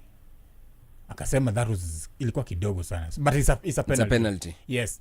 But for me, as a Chelsea fan, I would really love Chelsea to win. But looking at the past results we've seen, we have played Arsenal twice this season in the Carabao. Three times, right? We drew at Stamford Bridge in the league. They beat us in the Carabao Cup, home and away. And they beat us because of our mistakes. And I think Chelsea, having the fact that tunacheza game fiti, we are only our own enemies. Yeah, because of the mistakes that we make at the back, as you said earlier. Yes. But I see this game. Unasikia hata una struggle. No, because even if you look at Cole Palmer, how he's playing, akona Arsenal phobia. Sijui. Just call it Arsenal phobia. When he plays against Arsenal, huwa anapotea. But hata ukiangalia Arsenal players say that clinical either. Because they make mistakes. You remember Raya making a mistake against Wolves. They make mistakes. You remember anaitwagaje Zubimendi making a mistake kwa midfield pale against Tottenham. He make mistakes. So we know that they are a side that can concede. Harry Kane scores for Bayern Munich. It's now 2-1 for Bayern Munich. Coming from being a goal down to now lead 2-1. That is the classic. Bayern Munich now leading 2-0. We should just say Harry Kane 2, Borussia Dortmund 1. Basically. Right. And of course those shoulder back with a mistake again involving two goals now. Yes. So going forward in that game tomorrow, it's going to be a very difficult game for Chelsea. The fact that wanacheza Emirates Stadium, a place they have not won for a very long time. Arsenal knowing very well should City win tonight. Arsenal knowing very well wakienda in that game they have to get maximum points. So for me, I don't see a situation where Chelsea, I support Chelsea, but I don't see a situation where Chelsea are going to win even get a draw. No. We disown you. I see a 2-0 win for Arsenal. We disown you from this moment onwards. On national radio, on international radio, that Kwanya is no longer a Chelsea fan. He's an Arsenal fan. For you, if you are to predict that game, I think we can win it 2-1 or a 1-0 scoreline. I think we can win it. Chelsea to win 1-0? Yes. Or we could not even defend 1-0 against Burnley. That doesn't matter. This is a game where it's a derby. There is high stakes in this game. Unajua shida derby ni moja, inaga mwenyewe. Derby ina mwenyewe. Of late, recently it has been imekuwa ya Arsenal. But this time, nakwambia there's always a first. There's always a first Kwanya. There's always that moment that you break that. Wait and see. Bad run of form yenye tumekuwa now against Arsenal. And I think even for Liam, as he sits here and think about the starting lineup ya kesho, he has to. He has to, and he knows that he has to deliver a win, because you can't be beaten back to back in 3 games successively. Even I remember the game tulicheza now in the Carabao Cup, the second leg of that game. Tuliwapeleka unless up until watufunge. That game tulikuwa something you could see something ati tuliwapeleka wale to feel because we decided to defend. Wale to feel. In fact, the best way we can get a result against Arsenal tomorrow is to pack that defense. Ukiamua sasa kucheza alafu tuende for counter defensive midfielders kucheza hata watatu to protect the defense first of all. Inaweza kwa fit. You see that when you play mtu kama Caicedo and of course Brazil anaitwa nani? Santos. That basically you're playing two CDMs. Two CDMs and of course even with Rhys James also cutting in kuwasaidia. That can help. and because you remember even last time pia aliamua kucheza Girashi has brought down ni free kick to Bayern Munich. So it's going to be Liam Rosenya has to be very very tactically aware to get a point against Arsenal. Isipokuwa hivyo, now that umesema hakuna Kukurea, who is going to deal with Saka? And that's where I was heading to. That's my biggest worry, because without Kukurea, and we've always known, even in that London derby, Kukurea has been so important. Even when we're playing against Liverpool, remember when we won against Liverpool, the importance of Kukurea in marking Mohamed Salah. I think we might struggle defensively, but as you've said, set up that team in the first half, because we really need to defend and make sure that Arsenal don't score a goal in that first half, and then come into the second half. As you said, football is a game of two halves. You can defend in the first half and then come in the second half and try and get a goal that will surely lead you to the 3 points, or kaze basi baki every time we go with a 1 point, because I think that's the more realistic point, other than coming out and trying to get the 3 points. And from the word go, Chelsea also need to get points really, because now Liverpool won, have gone ahead of Chelsea in terms of the Premier League table. Manchester United taking on Crystal Palace tomorrow. United already are 3 points ahead of Chelsea. Chelsea wasipochunga, then these two teams will run away from them in regards to that Champions League spot. So Chelsea really needed to win, and they had chances against Leeds, against Burnley. Those two games were very easy for Chelsea on paper, and I thought if Chelsea got maximum points in those two games, Chelsea will be 49 points today.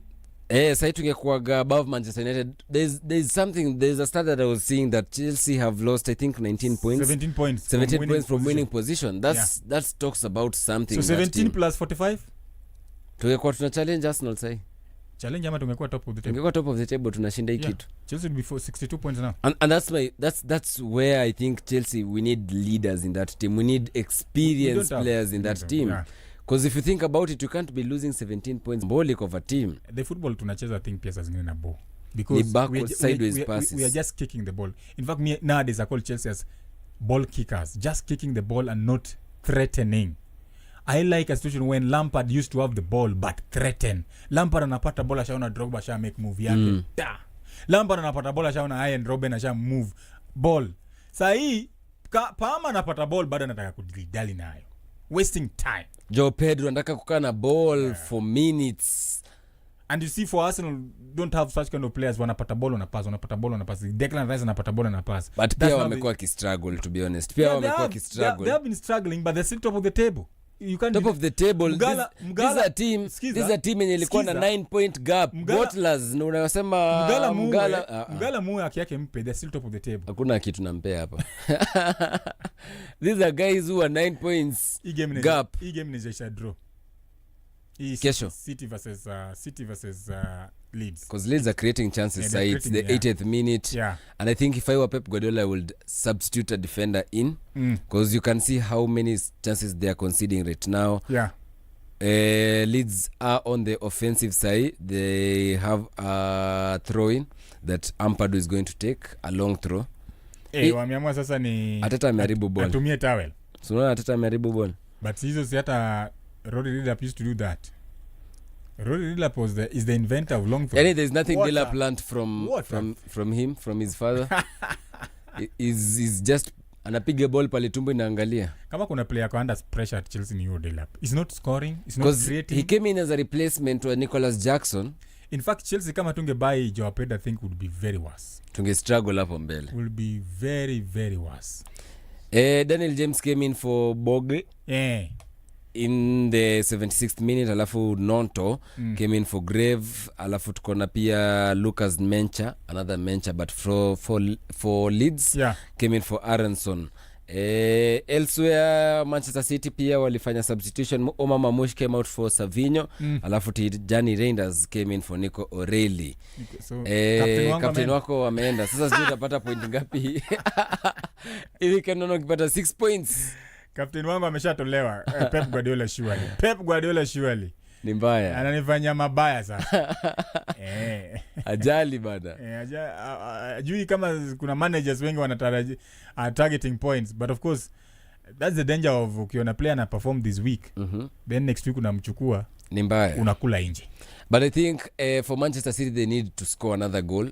Yeah, one is very dangerous. It's very dangerous, and we saw such scoreline na teams coming down and coming back and trying to get a point. Yeah. And you can see how Leeds are operating. So you can see glimpses of them trying to get another goal and equalize. But let's wait and see how things turn out. It's the 82nd minute. Manchester City 1, Leeds 0. Yes, on the other side, at the Signal Iduna Park, Borussia Dortmund 1, Bayern Munich 2. Of course, remember, BVB scored in the first half. And Harry Kane doing Harry Kane things in the second half, scoring 2. And now they have a chance here with Olise coming in from the right-hand side. Will he cut in? Yes, he does. But again loses the chance. I think he's been doing that too often. I think in this game. Instead of kutoa nani, that is Serge Gnabry. I think Olise should have gone first, unless kama ilikuwa ni injury from Serge Gnabry.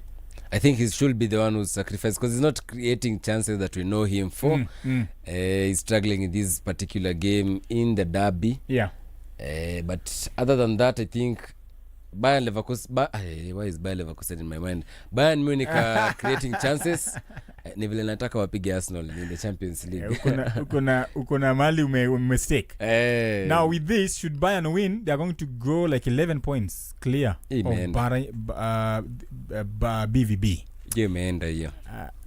You have to marvel at their goal difference. Bayern have scored 87 goals this season. They have conceded 22. They have 65 GD. A positive 65 goal difference. 65 goal difference. Borussia Dortmund will come in second. Acha tumiangalie Premier League inakaa namna gani. Yes. Premier League, Arsenal will lead the table. Have a goal difference of 35. So unajaribu kusema Farmers League kidogo. Huko Bayern wanafunga mabao sana. 65 goal difference from Bayern. They've only considered 22 goals this season. And of course, BVB have a goal difference of 26 in the league this season. So ni kama, lakini for them, they are scoring, they're also conceding. It's a typical Borussia Dortmund style of football. And Donnarumma has been shown a yellow card. Anafinya watu ama anafinya watu. So it's a free kick to Leeds. 84 minutes gone now. Just waiting 6 plus at a time corner to Leeds now. And of course headed away by Ruben Diaz. And Leeds... Our Man City wata concede. Usiseme hiyo. Arsenal fans will celebrate a goal here from Leeds. Usiseme hivyo. Hata wako na United. Yeye ni United. Oh, what a pass from Ruben Diaz to an opponent. What a pass. What a pass to an opponent. Anaitwa DCL, Dominic Calvert-Lewin. Shots. Blocked. Lakini wapi? By Tijani Renders. It's been a minute to see Tijani. No. James. Daniel James. Trying the spectacular part. What was Dominic Calvert trying to do? Bicycle kick. A bicycle lakini City wanapelekwa sasa. With only 5 chance after chance for Leeds. Yeah. In the Manchester City final third, defending third. I think Leeds now they just need one chance. One good chance. That is Daniel James cross at the ball. It's a corner. Matthias Nunes. And the chances keep coming in. Was it a handball? No. That's not a handball. Hiyo ni handball. Imeguza mkono. Wait. The hand is in a natural position. The hand is in a natural position.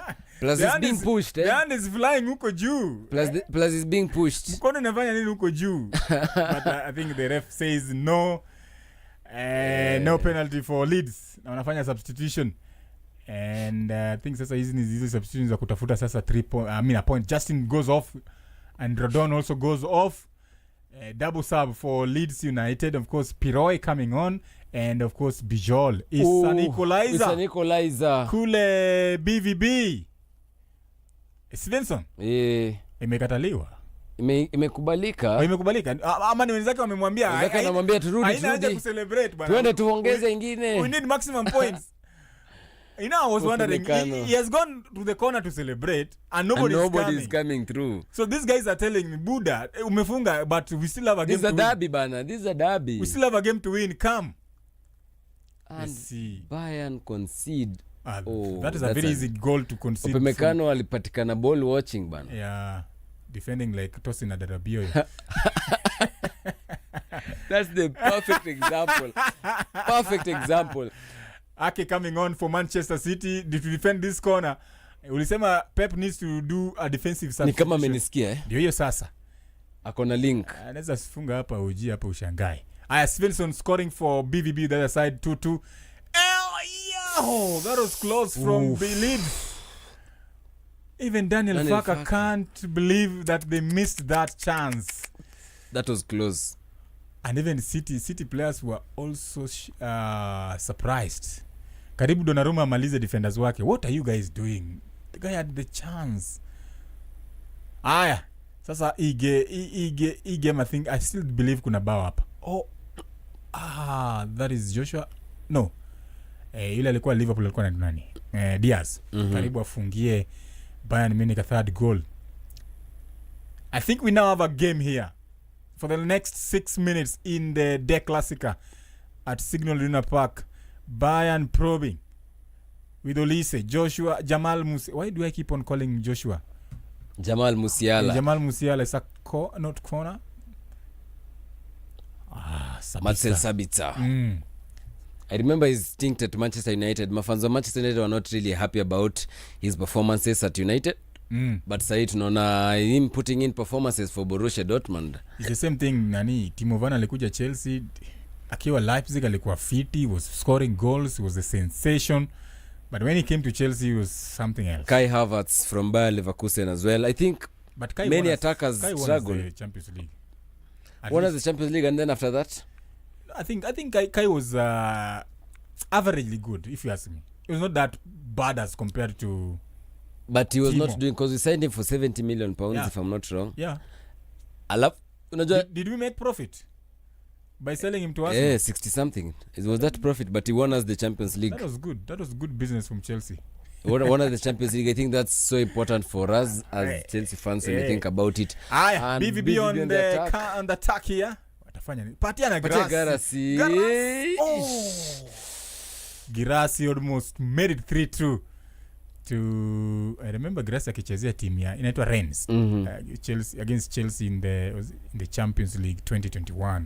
Scoring some good head against Chelsea.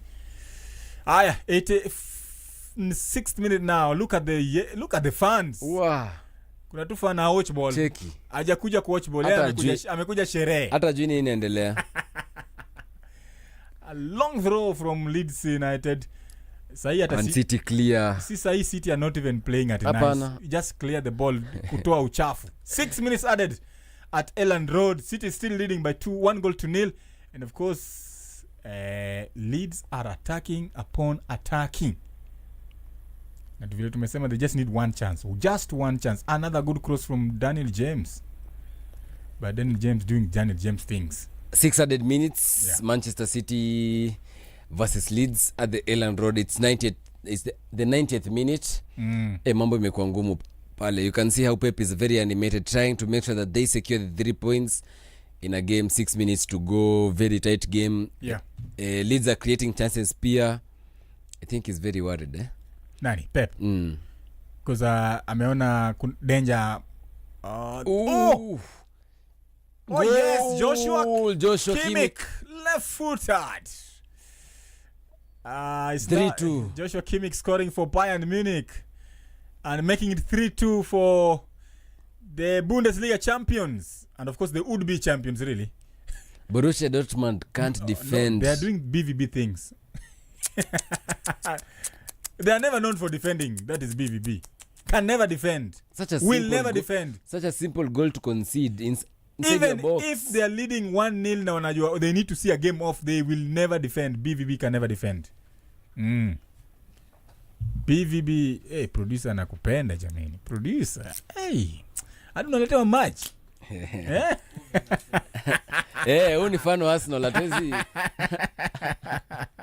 We know where you stand, sahi. That is a good goal from Joshua Kimmich. A cross coming from Olise, and it was a bad clearance from the BVB defense.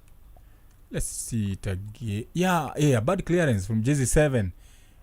Just putting it for Joshua Kimmich to just... you need a Joshua in your life, really. If you want to succeed in life, you need someone. Atakupeleka Canaan. You need a Joshua in life. You need a Joshua in your life. Now Joshua puts Bayern Munich ahead 3-2 in the day Classica. I think if you are a neutral, I think this is a good game because we have seen goals. Yeah, it's a very enjoyable game where chances have gone on each side and each side have converted their chances. Yeah, you don't want to see a Classica a rivalry like this where there are no goals. At a 0-0 scoreline, that's very boring. I think I really hate draws a 0-0. Yeah, it's in a ball, really. At least score a goal. Siwezi kwa nimekuja study kuwatch a 0-0. Do something, but... Aya. Kule kwingine Manchester City have a free kick, of course, Rodri being brought down in their own box, and they will take all their time to restart. 3 minutes remaining in that game. City will be very, very, happy to get maximum points against Leeds United. And of course, kule kwingine unatoa nani? Lama anatoka anaingia Bishop.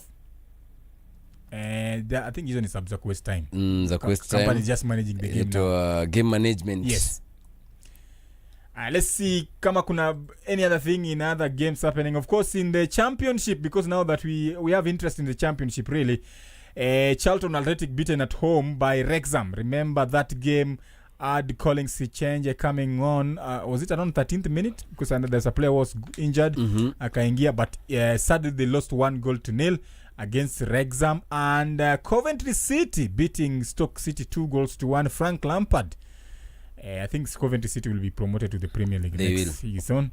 And Derby beating Blackburn Rovers 3-1. Leicester beaten at home by Norwich City 2-0. Portsmouth losing at home against Hull City. Ipswich beating Swansea City 3-0. Oxford United winning against West Bromwich Albion 2-1. Preston 0, Millwall 2, and Queen's Park Rangers 0, Sheffield United 2, and already relegated team Sheffield Wednesday 1, Southampton 3. That is in the championship tomorrow. Not tomorrow, but on the 2nd we'll be having Birmingham City versus Middlesbrough. That is Monday Night Football at Birmingham. And other leagues, let's see, in the Serie A. Yes, Serie A. Game Ileisha, Napoli winning by 2-1 against Verona. They scored a last-minute goal, Yes, not Guterres, but was it Guterres? Lukaku scoring la dakika za jioni. Romelu is back. Yes, and of course, Oiland also scoring in that game for Napoli.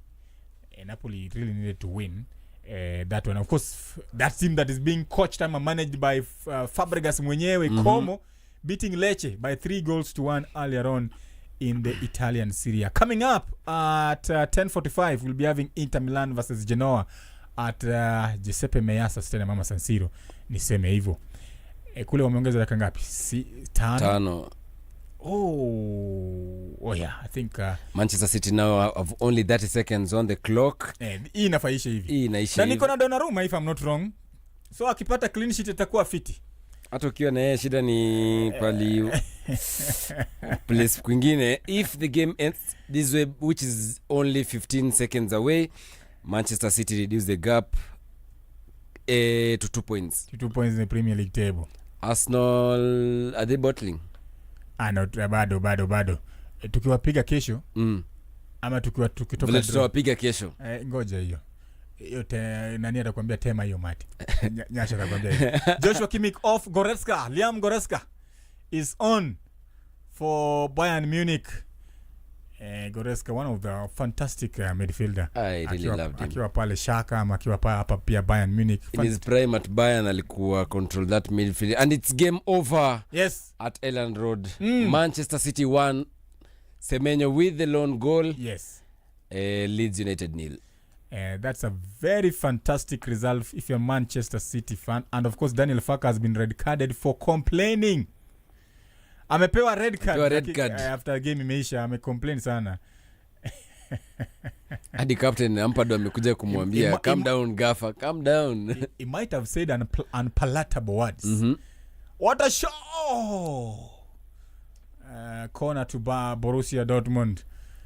Anaitwa Nico Scholbach. Jina yake inanisumbua. I can't wait to watch this guy in the World Cup for Germany. He's a very decent center back. Yeah. Very Corner decent. to BVB.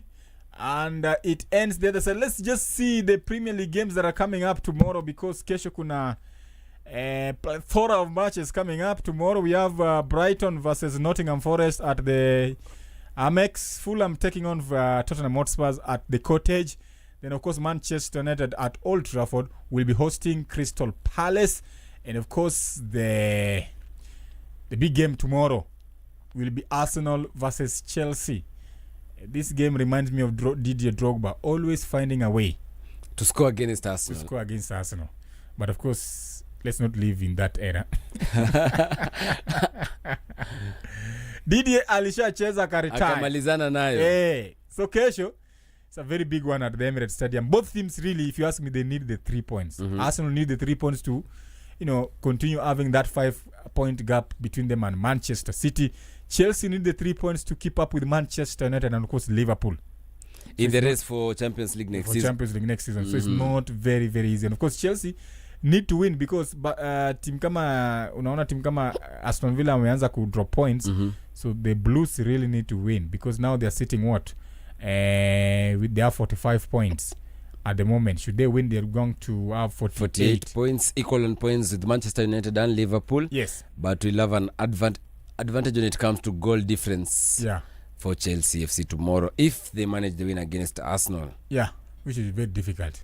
I think as we wait for the game to the Classic to end, 15 remember, seconds. Yes, tomorrow we have AFC Leopards versus Shabana at Nyayo National Stadium at 4 p.m. Torebo. Yamatere watajua wajui. That should be a good game of football really. To sit down for. And Simba versus Yanga. First half mlipigwa. First leg tulipigwa. Mlipigwa na FC. Pale Gusii. Mlipigwa na FC Gusii. So sasa mnadhani mnaweza kupiga sasa? Tunarudia points zetu 3. The coach alisema this is the time I think we are going for the 3 points walichukua pale Gusii. Yeah. This season our away games have been really fantastic. I don't remember an away game yenye tumepigwa. Yeah. So against FC Leopards yesterday, na unajua team imekuwa in Nairobi for quite some time. Wali watch game ya FC Leopards versus KCB ambayo KCB walishinda. Yeah. I think tomorrow my expectation is for Shabana FC to beat FC Leopards tomorrow. Imeisha kule Bayern Munich, of course. Bayern Munich by 3-2 in the Classic at Signal Iduna Park. For me I think Leopards tomorrow, by the fact that they're playing at Nyayo National Stadium, Shabana, it will be a very very tough game for Shabana. FC Leopards at Nyayo imekuwa kama forte yao. That has been a place where they always get the maximum points. Shabana wakicheza vizuri, if they let mtu kama Mishira to be in the game, he can pull in some things here and there for Savannah. Yeah, Bronson as well. Yes. And of course, even for AFC, if you let Tyson acheze, Madada acheze, Kinyanjui, you're done. And because the reason I'm saying this, Matano after the game, hiyo game ya KCB na AFC, he was asked what worked for him. Akasema their plan was to make sure that Tyson doesn't play and Madada doesn't play. And it was very difficult for Taiso kucheza until akasabiwa. So that means plan ya Matano in that game worked. So even for Peter Okidi and of course Shabana, I think they we really can need use to the make same sure script that the key men for AFC don't perform. Because make sure you kill, quote and quote, you don't make nani acheze vizuri. Madada, Taiso. Kwanza Taiso. If you let them play their football, mtakuwa na shida kubwa sana. Taiso's been really performing and doing really well at FC Leopards. Hata Kinyanjui, when you think about one winger sahi unaweza sema who's world class in the leagues, ni Kinyanjui definitely is in that conversation. So for Peter Okidi tomorrow, it's to make sure that, as you've said, the three players don't create any chances for FC Leopards. Yeah. So from that, tomorrow is happening at the Nyayo National Stadium. And then before that, of course, the early kickoff is Police versus Bandari at the Police Circle Stadium. That game ilikuwa ianze 2 p.m. but what I saw from Police social media platform walisema the game is at 1 p.m. That is in the Kenyan Premier League. Because of the weather, of course. Because of the weather, you're right. Sai weather ni mbaya sana, so vitu lazima zifanywe mapema, and then you study pia inakuanga very waterlogged. So kesho ni games mbili, then of course Monday we'll have Bidco versus Ulinzi, Kariobangi Sharks taking on Tusker, then of course Wednesday we have Nairobi United versus KCB in the Kenyan Premier League. As we leave, just to also give you an update earlier on, sadly we lost a member of parliament, the Emurua Dikir member of parliament, that is Honorable Joanna Ngeno, from a helicopter crash that happened in Nandi. So it's reported that 6 people lost their life, one of them being the member of parliament for Emurua Dikir. Emurua Dikir is a constituency within Narok County. So pole sana to the family of the souls that we've lost today. Maneno yako ya mwisho tukitoka kijana ya Keancha. No, Keroka. To the family and friends of the lost ones, we wish you all the best during this difficult time. May the souls of the departed rest in eternal peace. Yeah. But kesho FC Leopards na Arsenal, nimewambia itakuwa mbaya. Yeah. Itakuwa mwecheche. Unajua mwecheche? Mwecheche ni nini? Hawezi elewa. Aya, sisi tumetoka until mimi narudi hapa on Monday for the breakpoint, of course. Even Nyamari pia atakuja hapa on Monday for the kick-off from 6 am to 10 am. Absolutely. Kesho on the asubuhi we'll have Louis Moana and of course Nicolette for the power play from 11 to 2. Then of course Mwabili alongside Hilda Chepto will be here for the Sporty Sunday with Hilda from, of course, 2 to 4.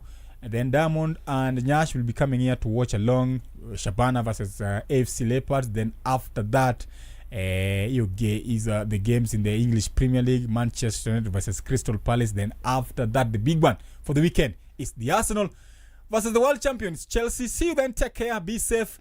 And God bless.